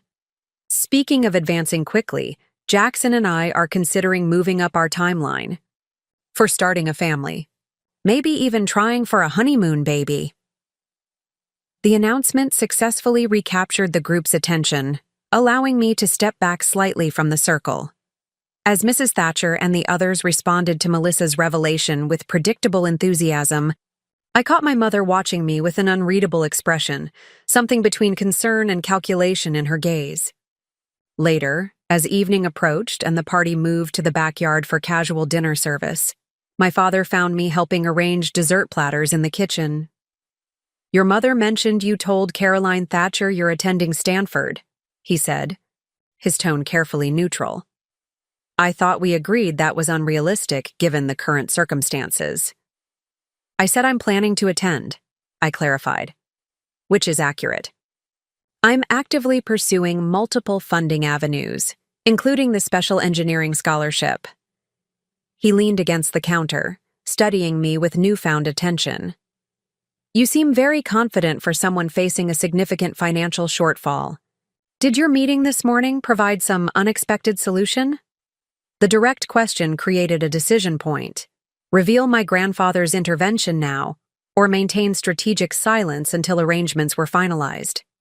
Remembering both my grandfather's and Ms. Harrington's advice about timing, I chose a response that was technically true while preserving my options.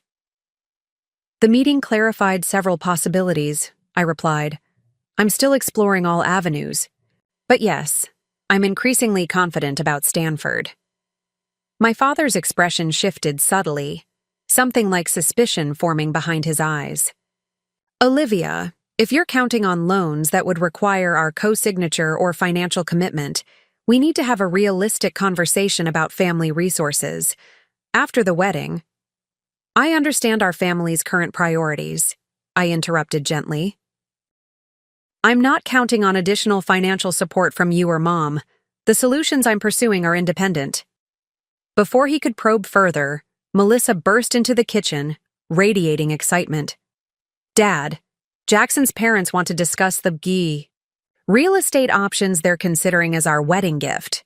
They're thinking either the condo downtown or helping with a down payment on that colonial in Westbrook Estates." And just like that, my father's attention shifted completely. Financial concerns about my education instantly forgotten in the face of Melissa's housing prospects. The contrast couldn't have been clearer.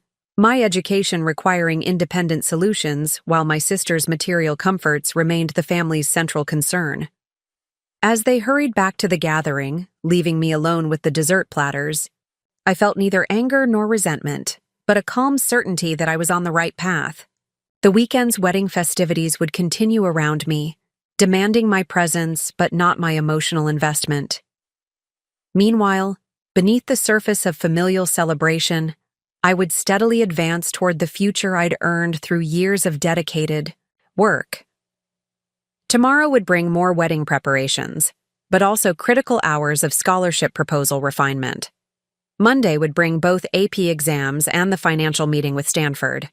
The dual tracks would continue, parallel but separate, until the moment they could finally diverge completely. For now, I arranged cookies on porcelain platters with careful precision, a small smile playing at the corners of my mouth as I contemplated the invisible but significant progress occurring beneath the elaborate wedding preparations surrounding me. Sunday morning brought unexpected quiet to the house. Most relatives had retreated to their hotels to rest before the afternoon's engagement brunch at an upscale restaurant downtown. I seized the opportunity, settling at my desk before 7 with fresh coffee and renewed focus on my scholarship proposal. Dr. Sorensen had requested the draft by evening, which meant I needed to complete and polish the document before the family obligations resumed. I reviewed my work from yesterday, refined the methodology section, and added a compelling conclusion that connected the proposed research to broader implications for spinal cord injury treatment. Just before noon, as I was proofreading the final draft, a knock at my bedroom door interrupted my concentration. My mother entered without waiting for a response, already dressed in the cream-colored designer outfit she'd selected for the brunch. "Olivia, you need to start getting ready. We're leaving in an hour," she said, her gaze taking in my casual clothes and the papers spread across my desk. "Why aren't you dressed yet?" "I'm finalizing my scholarship proposal," I explained, saving the document before turning to face her. "It's due to my faculty reviewer this evening. I'll be ready in time for the brunch, I promise." She stepped further into the room, her expression shifting from irritation to something more evaluative. "Your father mentioned you seemed unusually confident about Stanford yesterday. He's concerned you might be forming unrealistic expectations." "I'm pursuing viable options," I replied carefully. "The engineering scholarship is substantial, and I'm exploring additional resources that wouldn't require your financial involvement." "What additional resources?" she pressed. "Student loans at your age would require our co-signature, which simply isn't feasible right now with the wedding expenses and potentially helping Melissa and Jackson with their home purchase. The casual confirmation of their continued financial prioritization of my sister might have stung days earlier, but now it merely reinforced the wisdom of my independent path." "I understand your financial commitments," I assured her. "I'm not asking for assistance." Her eyes narrowed slightly. "Have you been in contact with your grandfather? Beyond that initial call, I mean." The direct question caught me off guard. Though I'd prepared for eventual disclosure about the trust, I hadn't anticipated her connecting these dots so quickly. "We've spoken a few times," I acknowledged, neither confirming nor denying the financial implications of those conversations. Something hardened in her expression. "Olivia, your grandfather has always had a complicated relationship with this family. If he's making promises about your education, you should be very cautious. His support often comes with expectations and conditions that aren't immediately apparent." The warning struck me as both ironic and revealing, my mother cautioning me about conditional support when my parents had literally redirected my educational funds to my sister's wedding. More interesting was her characterization of my grandfather's expectations as problematic, when those expectations had always centered around academic excellence and intellectual integrity.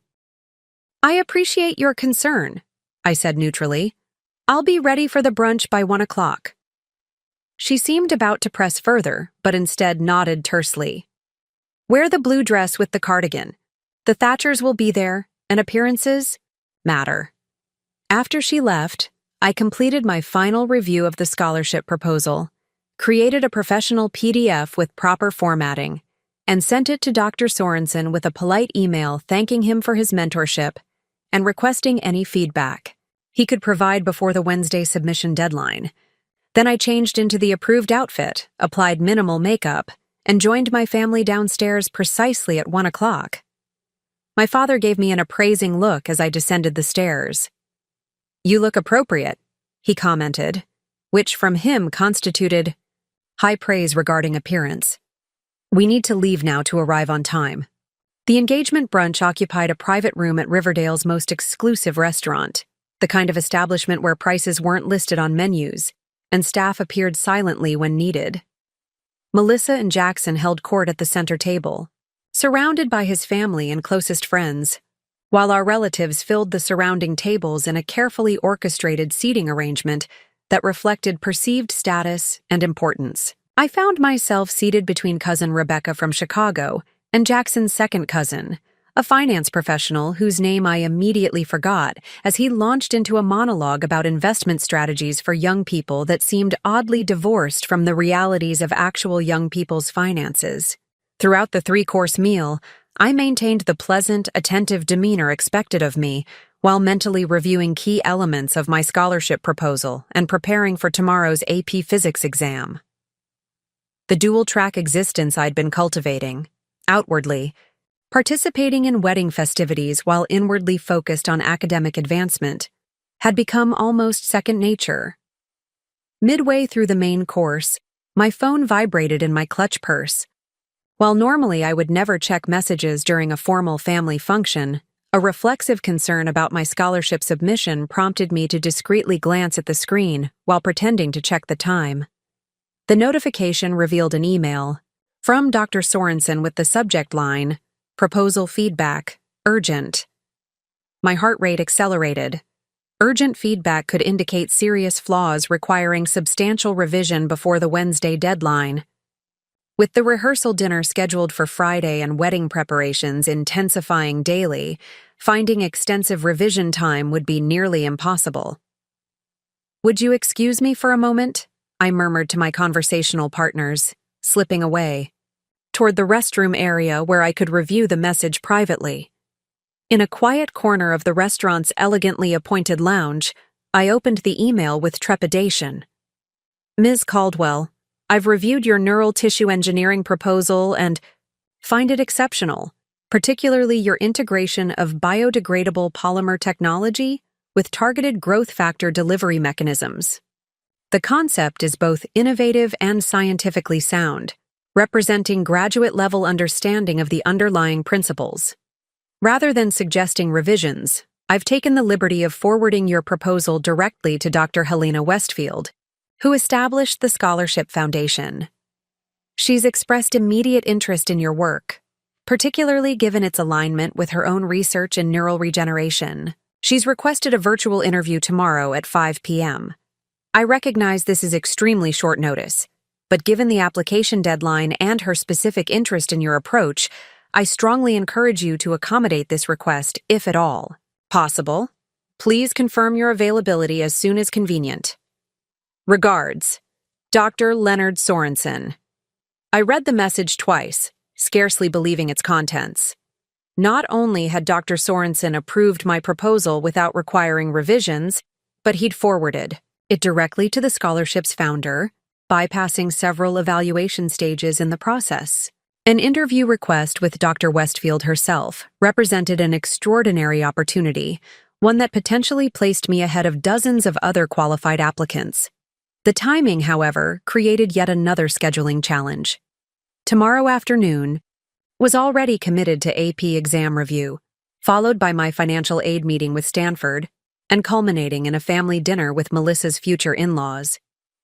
Finding time for proper interview preparation, let alone the interview itself, would require careful navigation. As I contemplated my response, Mrs. Thatcher entered the lounge area, her expression registering mild surprise at finding me there. "Olivia, isn't it? Taking a break from the celebration?" she inquired, her tone genuinely curious rather than accusatory. "Just responding to an urgent email about my scholarship application," I explained honestly. "I've been invited to interview with the foundation director tomorrow."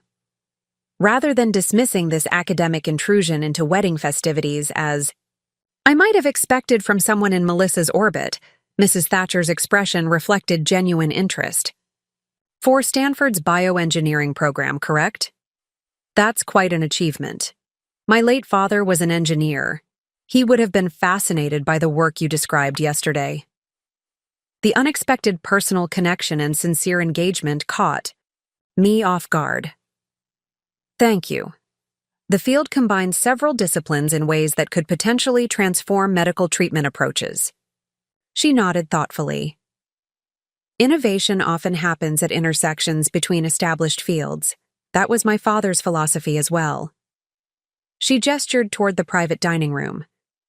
We should return before our absence is noted, but I'd enjoy hearing more about your research interests another time. As we walked back together, Mrs. Thatcher's respectful interest in my academic pursuits, in stark contrast to my own family's dismissive attitude, reinforced something I'd begun to recognize throughout this challenging period. My worth wasn't defined by my parents' assessment or my sister's overshadowing presence. External validation from objective observers like Dr. Sorensen, my grandfather, and even Mrs. Thatcher confirmed that my academic achievements deserved the serious consideration my family had failed to provide. Back at my table, I discreetly composed a reply to Dr. Sorensen, confirming my availability for the interview and expressing gratitude for his support. I then sent a brief text to my grandfather, updating him on this significant development. His response came quickly. Excellent news. Use my hotel suite for the interview. Professional environment without family distractions. I'll arrange transportation. The simple offer of a quiet, appropriate space represented exactly the practical support I needed, addressing immediate logistics while leaving the substantive work entirely to me. Once again, my grandfather demonstrated his understanding of effective mentorship, providing structural assistance that enabled rather than replaced personal achievement. The brunch concluded with elaborate toasts celebrating Melissa and Jackson's impending union. Crystal glasses clinked, professional photographers captured perfectly composed moments, and attendees exchanged knowing smiles, acknowledging the social significance of this alliance between families. Throughout it all, I participated with appropriate politeness while maintaining my internal focus on tomorrow's multiple challenges. AP exam in the morning, Stanford financial meeting at noon, Westfield scholarship interview at 5, and family, dinner at 7. Each represented a critical piece of my future, advancing in parallel with the wedding preparations that consumed everyone else's attention. On the drive home, Melissa chattered excitedly about brunch details, who had worn what, which Thatcher relatives had been particularly complimentary, how Jackson's mother had hinted at additional wedding gifts beyond the already generous housing contribution. Mrs. Thatcher mentioned she enjoyed speaking with you, she said suddenly, turning to face me from the front passenger seat. What did you talk about? My research interests, I replied honestly. Her father was an engineer. Melissa frowned, slightly. Try not to bore people with academic stuff this week, Liv. The focus should be on relationships and celebrations, not school projects. From the driver's seat, my father added his perspective. Your sister's right, Olivia. There's a time and place for academic discussions, and social gatherings around the wedding, aren't it? People are here to celebrate, not hear about laboratory work. Rather than arguing, I simply nodded, recognizing again how fundamentally different our values had become. Where they saw educational pursuits as inappropriate intrusions into social occasions, I increasingly viewed elaborate social events as temporary distractions from meaningful work and genuine achievement. Once home, I retreated to my room to prepare for the interview, researching Dr. Helena Westfield's background and contributions to neural regeneration research. The more I learned, the more impressed I became. Her pioneering work in biomaterials had led to breakthrough treatments for previously irreparable nerve damage. The scholarship bearing her name represented not merely financial support, but potential mentorship from a genuine innovator in my field of interest. As evening approached, my phone chimed with a text from Dr. Sorensen. Summer research position application approved. Position available beginning June 15th, if scholarship secured. Details to follow. The succession of positive developments, proposal acceptance, interview opportunity, research position approval, created momentum that contrasted sharply with the wedding-centered activity throughout the house. While flower deliveries arrived, and seating charts were revised for the 5th time, I was quietly assembling the components of my future, piece by methodical piece. A gentle knock at my door revealed my father, his expression unusually serious. "Your mother mentioned you've been in contact with your grandfather," he said without preamble. "I think we need to have a family discussion about realistic expectations and outside influences." "I'm preparing for an important scholarship interview tomorrow," I replied calmly. "Could this discussion wait until afterward?" He studied me for a moment, seemingly trying to reconcile my composed confidence with the compliant daughter he'd always known. "Tuesday evening, then. After your scholarship deadline. Your mother and I want to ensure you're making decisions based on practical realities, not promises that might not materialize." I nodded agreement, recognizing the discussion would eventually be necessary, but preferring to approach it from a position of secured rather than potential opportunity. After he left, I returned to my interview preparation with renewed determination. Tomorrow's conversation with Dr. Westfield represented far more than a scholarship opportunity. It was a chance to connect with a genuine innovator in my field, to demonstrate my capability beyond standardized metrics, to secure not just funding but meaningful mentorship. While wedding music selections played downstairs and relatives exclaimed over honeymoon destination brochures, I reviewed neural regeneration literature and practiced articulating my research interests with precision and confidence. The parallel tracks continued, surface compliance with family expectations while steadily advancing toward independent achievement. As I finally prepared for sleep, a text from Zoe provided perfect perspective. "Remember when we were 10 and you built that working model of a heart valve for science fair? While other kids made baking soda volcanoes? You've always been on a different track. This wedding drama is just making it obvious to everyone else what some of us have always known. You're extraordinary, Liv. Crush that interview tomorrow." Her message crystallized something I'd been gradually recognizing throughout this challenging period. The redirection of my college fund hadn't created my difficult situation. It had merely revealed existing family dynamics that had shaped my entire life. The revelation was painful but ultimately liberating, clarifying exactly why independent pursuit of my goals wasn't just necessary but appropriate.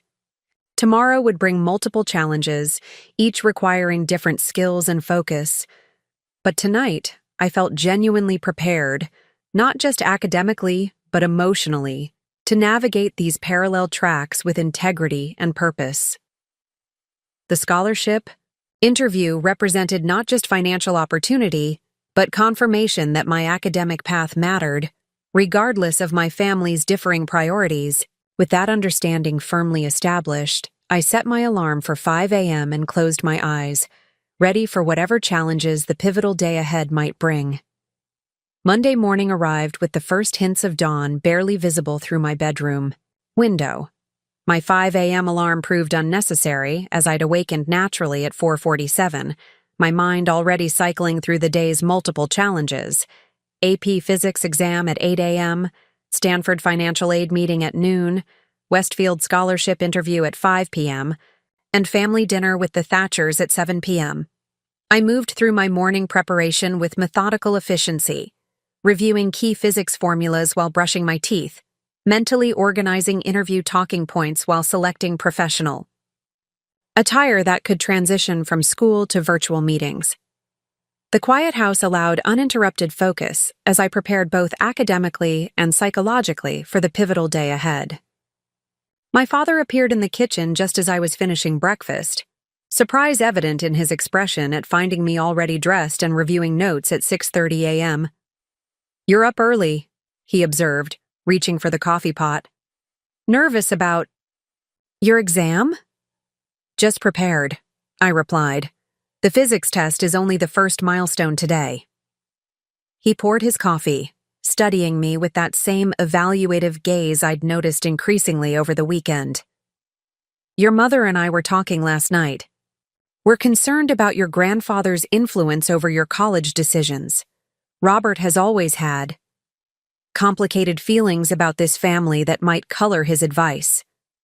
The familiar refrain about my grandfather's supposedly problematic perspective had begun to sound increasingly hollow. The complicated feelings they referenced seemed to center primarily around his emphasis on educational achievement and intellectual integrity, values that had shaped my own aspirations from an early age. Grandpa has always supported my academic goals, I said simply. That consistency is helpful right now. My father sighed, setting down his coffee mug. Olivia, we understand you're disappointed about Stanford's financial situation, but allowing your grandfather to create unrealistic expectations won't help in the long run. Community college followed by transfer to a state university is a perfectly respectable path. The characterization of Stanford as an unrealistic expectation, rather than an earned achievement, revealed volumes about our fundamentally different value systems. Rather than engaging in a futile debate, I gathered my exam materials and stood to leave. I need to get to school early to center myself before the test, I explained. We can discuss college plans tomorrow evening as agreed. He nodded reluctantly. Don't forget we have dinner with the Thatchers tonight at 7. Your mother has laid out appropriate attire on your bed. I'll be ready, I promised, slipping my backpack over my shoulder and heading for the door. The April morning air felt refreshing as I cycled to school, the physical activity helping clear my mind for the academic challenges ahead. I arrived with 30 minutes to spare, using the time to review electromagnetic formulas in the quiet library before heading to the exam room. The AP physics test itself proved surprisingly straightforward. The concepts that had initially seemed impenetrable back in September now flowed logically through my calculations, each problem connecting to fundamental principles I'd internalized through months of dedicated study. As I worked through the free response questions, I experienced that unique clarity that comes from complete preparation, meeting-focused execution. When the exam period ended, I felt a quiet confidence about my performance, not from arrogance, but from the simple recognition of thorough preparation, yielding appropriate results. Several classmates gathered in the hallway afterward, comparing answers and lamenting particularly challenging problems, but I moved purposefully toward Mrs. Chamberlain's classroom for my Stanford financial meeting. How was the exam? She asked as I set up my laptop at her desk. Manageable, I replied. The magnetic flux problems were actually interesting. She smiled knowingly. Only you would find AP Physics interesting during wedding week. How are the scholarship and financial aid efforts progressing? That's what this meeting will determine, I explained, logging into the video conference platform. The Stanford Financial Aid Office is reviewing how potential scholarship funds would integrate with other aid options. I'm keeping my fingers crossed for you, she said, heading toward the door. Text me after your Westfield interview. I'm invested in this outcome. At precisely noon, my screen displayed Dr. Elena Morales from Stanford's Financial Aid Office, along with a new participant, a serious-looking woman introduced as Ms. Abigail Chen from the Engineering Department's Scholarship Committee. Thank you for making time during what I understand is a busy family week, Dr. Morales began, referencing the wedding information I'd mentioned in previous correspondence. We have potentially positive developments to discuss regarding your financial situation. For the next 30 minutes, they outlined a comprehensive approach to my funding needs. The potential Westfield scholarship would cover approximately 60% of annual costs, with additional departmental grants potentially addressing another 20%. The remaining expenses could be managed through a combination of work-study programs and modest loans that wouldn't require parental co-signing. Based on Dr. Sorensen's communication with our department, Ms. Chen explained, the Westfield interview represents the final stage in their selection process. He's indicated your proposal received the highest preliminary evaluation, which significantly increases your chances of selection. If the Westfield comes through, Dr. Morales added, we would still need documentation regarding your trust fund to finalize the complete financial package. Your grandfather mentioned this during our preliminary conversation. My meeting with the attorney on Saturday clarified all procedural requirements. I confirmed. I can provide the necessary documentation immediately following the scholarship decision. Dr. Morales smiled with genuine warmth. Olivia, I've been working in financial aid for 15 years. Students face devastating financial setbacks for many reasons: family emergencies, economic downturns, unexpected medical expenses. But having designated educational funds redirected to a sibling's wedding is unusually challenging. Her diplomatic phrasing of what was essentially parental betrayal reflected professional restraint, but her sympathetic expression conveyed clear understanding of the emotional dimensions of my situation. I appreciate Stanford's willingness to work with my complicated circumstances, I said carefully. Exceptional students warrant exceptional consideration, Ms. Chen stated matter-of-factly. Your academic profile and research potential justify our department's interest in ensuring your enrollment, regardless of unusual financial complications. After concluding the meeting with procedural next steps based on the scholarship outcome, I sat quietly in Mrs. Chamberlain's empty classroom, processing the significant progress toward making Stanford financially feasible. The remaining gaps seemed manageable, particularly with my grandfather's trust providing essential foundation. I texted him a brief update. Stanford meeting successful. Financial package viable if scholarship secured. Interview at 5 p.m. still on schedule. His response came quickly. Car will collect you at 4:15 p.m. for hotel. Suite prepared for professional interview environment. Bringing appropriate attire? I confirmed that my backpack contained a pressed blouse and tailored jacket to supplement my already neat appearance, making it suitable for the formal interview context. The afternoon passed in productive preparation, reviewing Dr. Westfield's research publications during study hall, preparing concise talking points about my proposal during lunch, and mentally rehearsing responses to likely questions during my final class period. At precisely 4:15, I found a sleek black car waiting at the school's front entrance, the driver holding a discreet sign with Caldwell printed in professional typography. The thoughtfulness of my grandfather's arrangements, providing transportation, appropriate setting, and privacy for this critical interview, reinforced what genuine support looked like in practice rather than merely in theory. The hotel suite proved ideal for my needs, a spacious living area with professional lighting, minimal background distractions, and excellent internet connectivity. My grandfather had arranged a small desk with perfectly positioned laptop stand to ensure optimal camera angle and professional appearance. I'll be in the adjacent room if you need anything, he explained after showing me the setup. But I suspect you're thoroughly prepared. I am, I confirmed, feeling genuine confidence rather than bravado. Dr. Westfield's recent publication on hydrogel-based growth factor delivery aligns perfectly with aspects of my proposal. I've prepared specific questions about her methodology. He nodded approvingly. Demonstrating knowledge of her work will make a positive impression. Remember to articulate not just what your research would investigate, but why it matters in the broader context. At precisely 5 o'clock, I initiated the video call, taking a deep, centering breath as the connection processed. When the screen illuminated, I found myself facing a distinguished woman in her 60s, her silver hair styled in a practical bob, and her expression attentive behind modern glasses. Ms. Caldwell, she greeted me with professional warmth. I'm Helena Westfield. Thank you for accommodating this somewhat rushed interview process. Thank you for considering my application, Dr. Westfield, I replied with composed enthusiasm. Your work on biomaterial scaffolds for neural regeneration has been foundational to my understanding of the field. Her expression registered pleasant surprise at this specific knowledge of her research.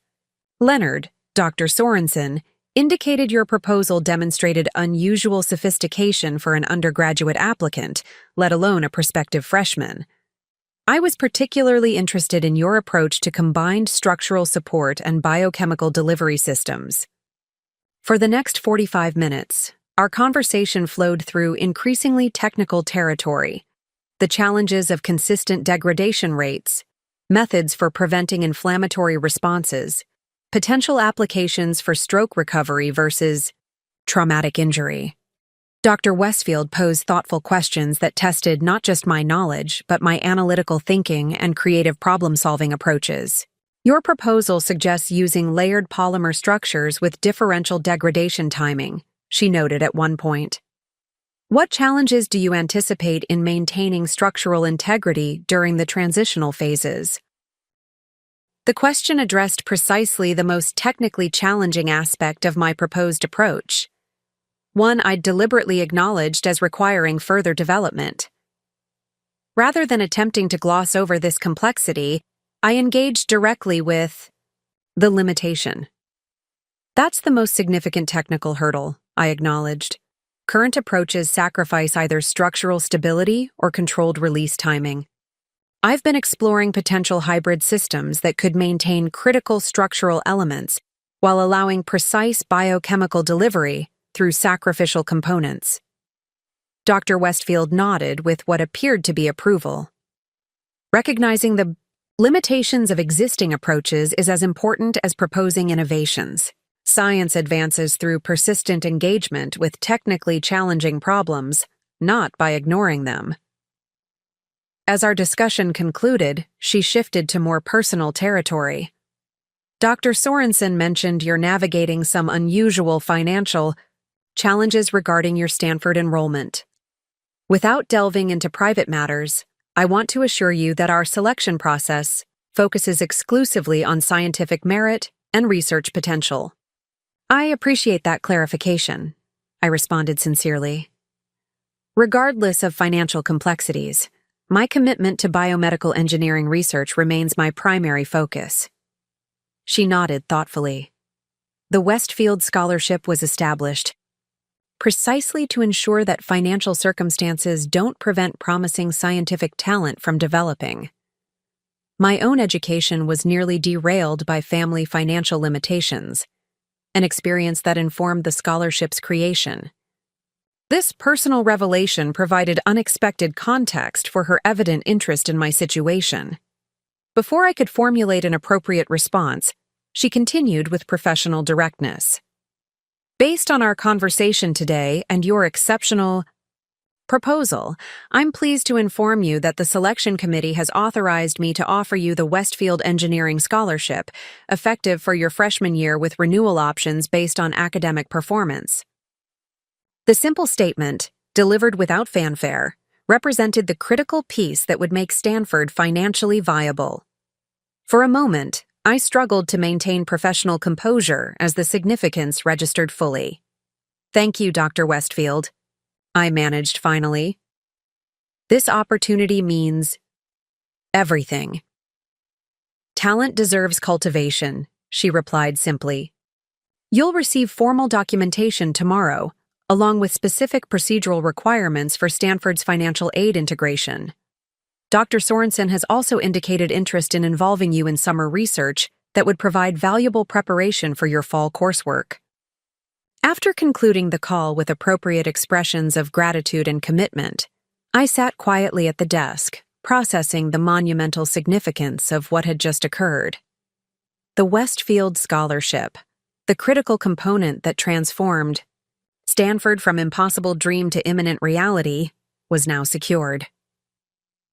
My grandfather appeared in the doorway, his expression questioning rather than presumptuous. Good news, judging by your expression. The scholarship is confirmed, I replied, my voice steadier than I expected given the emotional impact. Dr. Westfield made the offer directly. Formal documentation arrives tomorrow. His restrained smile conveyed genuine pleasure without excessive celebration. Well-deserved, Olivia. This recognition reflects your genuine scientific potential, not merely academic achievement. The distinction he drew between grades and genuine intellectual contribution reflected his consistent emphasis on substance over credentials, on meaningful work over external validation. That perspective had shaped my own approach to education, focusing on understanding rather than mere achievement. "We should leave for the restaurant soon," I noted, checking the time. "The family dinner with the Thatchers starts at 7. As we rode to the restaurant in comfortable silence, I contemplated the extraordinary contrast between my day's accomplishments and the evening's social obligations. I had secured a prestigious scholarship, confirmed Stanford's financial viability, and engaged with a leading researcher in my field of interest, all while my family remained focused exclusively on wedding minutiae and social impressions. The fundamental disconnect between our priorities had never been more evident, yet paradoxically, I felt less frustrated by this reality than I had days earlier. The scholarship confirmation, coming after my grandfather's trust revelation, had created a sense of genuine independence, my path forward no longer depending on my parents' approval, understanding, or financial support. When we arrived at the restaurant, I found my family already seated with the Thatchers at an elaborate table decorated with floral arrangements that echoed the wedding theme. My mother's expression registered momentary surprise at my arrival with my grandfather. "Robert," she greeted him with careful politeness, "we weren't expecting you this evening. I had business downtown and offered Olivia transportation," he explained smoothly. "Caroline, Richard, a pleasure to see you again after so many years." Mrs. Thatcher welcomed him warmly, apparently genuinely pleased by his presence. "Robert Caldwell, it's been 20 years? Not since that engineering conference in Boston where Richard's firm was presenting." As they settled into reminiscence about shared professional connections, my mother leaned toward me with barely contained tension. "You might have mentioned, your grandfather was joining us." "It was a last-minute arrangement," I explained quietly. "He had business nearby." Melissa, seated across the table, shot me a perplexed look that clearly questioned this departure from the carefully orchestrated social choreography she had planned. I offered a neutral smile in return, neither apologetic nor confrontational, about the unexpected development. Throughout the elaborate dinner, I participated appropriately in wedding-related conversations, while maintaining an internal sense of quiet triumph about the day's actual achievements. The scholarship confirmation had transformed my future prospects more significantly than any social connection or family dinner ever could, a reality apparent to me, if not to those discussing flower arrangements and photography timelines around me. As the evening progressed, I found myself observing the interactions with newfound clarity. My parents' careful deference to the Thatchers, Melissa's practiced charm, Jackson's rehearsed anecdotes, all represented a performance of social connection that seemed increasingly superficial compared to the genuine intellectual engagement I'd experienced with Dr. Westfield hours earlier. This recognition didn't make me feel superior, merely different, oriented toward values and priorities that diverged fundamentally from those being celebrated around me. That divergence had always existed. The recent events had merely made it impossible to ignore. As dessert was served, Mrs. Thatcher unexpectedly directed conversation toward me. "Olivia, I was telling Richard about your interest in biomedical engineering. It's such an innovative field. How did your scholarship interview go today?" The direct question created immediate tension at the table. My mother's expression froze in a smile that didn't reach her eyes, while my father straightened almost imperceptibly. Melissa's gaze darted between us, sensing the underlying discomfort. Rather than avoiding the subject or minimizing its significance, I chose simple honesty. "It went well, thank you for asking. I've been offered the Westfield Engineering Scholarship for Stanford's bioengineering program." The simple statement landed like a stone in still water, creating ripples of reaction around the table. Mrs. Thatcher's expression reflected genuine pleasure, while my parents exchanged a quick glance laden with unspoken communication. My grandfather maintained neutral composure, though I detected subtle satisfaction in his posture. "The Westfield?" Mrs. Thatcher responded with evident recognition. "That's extraordinarily prestigious. Helena Westfield is a pioneer in regenerative medicine. Congratulations, Olivia. As others at the table added their congratulations, some genuine, some merely polite, I maintained composed gratitude while observing the complex emotional currents flowing beneath the social niceties. My parents' expressions reflected a complicated mixture of pride, confusion, and what appeared to be growing suspicion about how this development had occurred without their involvement. The remainder of the evening passed in superficial pleasantries, the brief acknowledgement of my scholarship quickly subsumed by renewed wedding discussions. Yet something had fundamentally shifted in the family dynamic. My achievement, publicly recognized by the socially significant Thatchers, could no longer be dismissed as mere academic distraction from real family priorities. As we prepared to leave, Mrs. Thatcher approached me privately. "Stanford's bioengineering program is world-class," she said with genuine interest. "My nephew could provide some valuable connections when you arrive on campus. I'd be happy to put you in touch." "I would appreciate that very much," I replied. "Sincerely."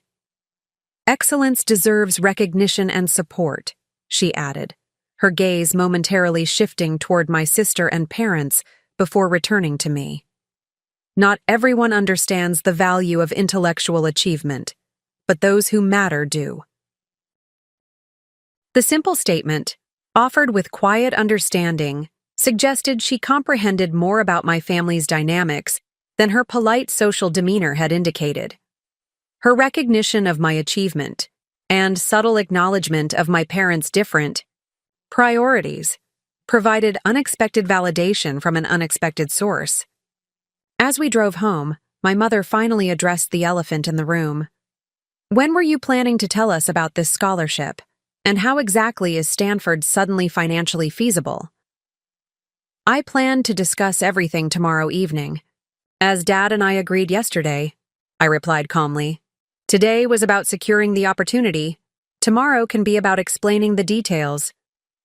"Your grandfather is clearly involved in these arrangements," she pressed, her tone sharpening. "What exactly has he promised you, Olivia?"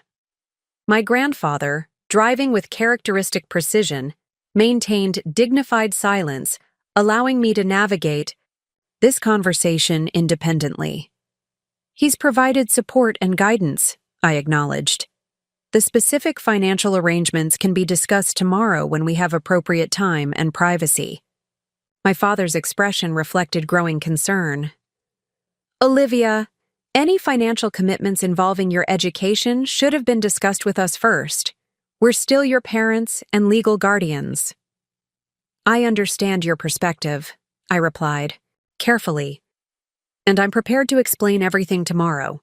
For tonight, I'd appreciate the opportunity to simply appreciate an achievement that represents years of academic work."